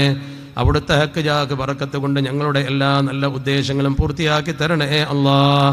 പടച്ചവനെ, സദസ്സിലൊത്തു കൂടിയ മുഅ്മിനീങ്ങളുടെ മുഅ്മിനാത്തുകളുടെ സർവ്വവിധ ദോഷങ്ങളും നീ പുറത്തു തരണേ തമ്പുരാനെ. പടച്ചവനെ, ഞങ്ങളുടെ മാതാപിതാക്കളുടെ ദോഷങ്ങളെ പൊറുക്കണേ റബ്ബേ. പടച്ചവനെ, ഈ മജ്ലിസിലുള്ള മുഴുവൻ ആളുകളുടെയും രോഗങ്ങൾക്ക് നീ ശിഫ തരണേ തമ്പുരാനെ. മാരക രോഗങ്ങൾ കൊണ്ട് ഞങ്ങളെ പരീക്ഷിക്കല്ല റബ്ബേ. അപകട മരണങ്ങൾ കൊണ്ട് ഞങ്ങളെ നീ ബുദ്ധിമുട്ടിക്കല്ല തമ്പുരാനെ. ദീർഘനാൾ രോഗിയായി കിടന്ന ബന്ധുക്കൾ കറപ്പായി വെറുപ്പായി ഇതൊന്നും മരിച്ചു കിട്ടണമെന്ന് അവർ കരുതും വിധം മറ്റൊരാൾക്ക് ഭാരമാക്കി ഞങ്ങളെ കിടത്തി നരകിപ്പിക്കല്ല അല്ലാഹ്. ചെറുപ്പത്തിൽ അപകടം പറ്റിയോ പ്രായമേറെയായോ അത്തരമൊരു ഗതി ഈ പാവങ്ങളിലുണ്ടെങ്കിൽ നിന്റെ മഹദ് ഫദ്ല് കൊണ്ട് ഈ സ്വലാത്തിന്റെ ഹക്ക് കൊണ്ട് പടച്ചവനെ അത് ദൂരീകരിച്ച് ഞങ്ങൾക്ക് നീ ഖൈർ രേഖപ്പെടുത്തി തരണേ തമ്പുരാനെ. ക്യാൻസർ പോലെ, കിഡ്നി രോഗം പോലെ, ഹൃദ്രോഗം പോലെ നാട് മുഴുവൻ പരന്ന ശരീരവും സമ്പത്തും നശിപ്പിക്കുന്ന രോഗം തരല്ല തമ്പുരാനെ. അത്തരം രോഗികൾ ഞങ്ങളെ ബന്ധുക്കളിലോ വേണ്ടപ്പെട്ടവരിലോ ഉണ്ടെങ്കിൽ നീ ശിഫാ തരണേ അല്ലാഹ്. ശരീരം കീറിമുറിക്കപ്പെടുന്ന തരത്തിലുള്ള രോഗം തരല്ല തമ്പുരാനെ. പടച്ചവനെ, എന്ത് ദുരിതവും ദുഃഖവും രോഗവും ഞങ്ങൾക്ക് അടിച്ചേൽപ്പിക്കാൻ നിനക്ക് അധികാരമുണ്ട്, അവകാശമുണ്ട്. ഞങ്ങൾ നിന്റെ അടിമകളാണ്, നീ ഞങ്ങളുടെ യജമാനനാണ്. പടച്ചവനെ, ഈമാൻ ഫസാദാകുന്ന തരത്തിലുള്ള പരീക്ഷണത്തിന് വിധേയമാക്കല്ല അല്ലാഹ്. പടച്ചവനെ, ഞങ്ങൾക്ക് നീ കരുണ ചെയ്യണേ തമ്പുരാനെ. ഞങ്ങളെ പോറ്റി വളർത്തി ഈ നിലയിലെത്തിച്ച പ്രിയപ്പെട്ട മാതാപിതാക്കൾക്ക് ഖൈർ നൽകണേ റബ്ബേ. അവരിൽ മരിച്ചുപോയവരുടെ ഖബറിലേക്ക് സ്വർഗത്തിന്റെ കവാടം തുറക്കണേ തമ്പുരാനെ. ജീവിച്ചിരിക്കുന്നവർക്ക് ദീർഘായുസ്സും ആഫിയത്തും നൽകണേ റബ്ബേ. പടച്ചവനെ, ഞങ്ങളെ മാതാപിതാക്കൾ ജീവിച്ചിരിക്കുന്നവർക്ക് ഖിദ്മത്ത് ചെയ്യാനുള്ള സൗഭാഗ്യം ഞങ്ങൾക്ക് നീ നൽകണേ തമ്പുരാനെ. ഞങ്ങൾക്ക് വേണ്ടി ഖിദ്മത്ത് ചെയ്യുന്ന പ്രിയപ്പെട്ട ഭാര്യമാർക്ക് ദീർഘായുസ്സും ആഫിയത്തും കൊടുക്കണേ റബ്ബേ. അവരിൽ രോഗികളുണ്ടെങ്കിൽ അവർക്ക് രോഗശമനം നൽകണേ തമ്പുരാനെ.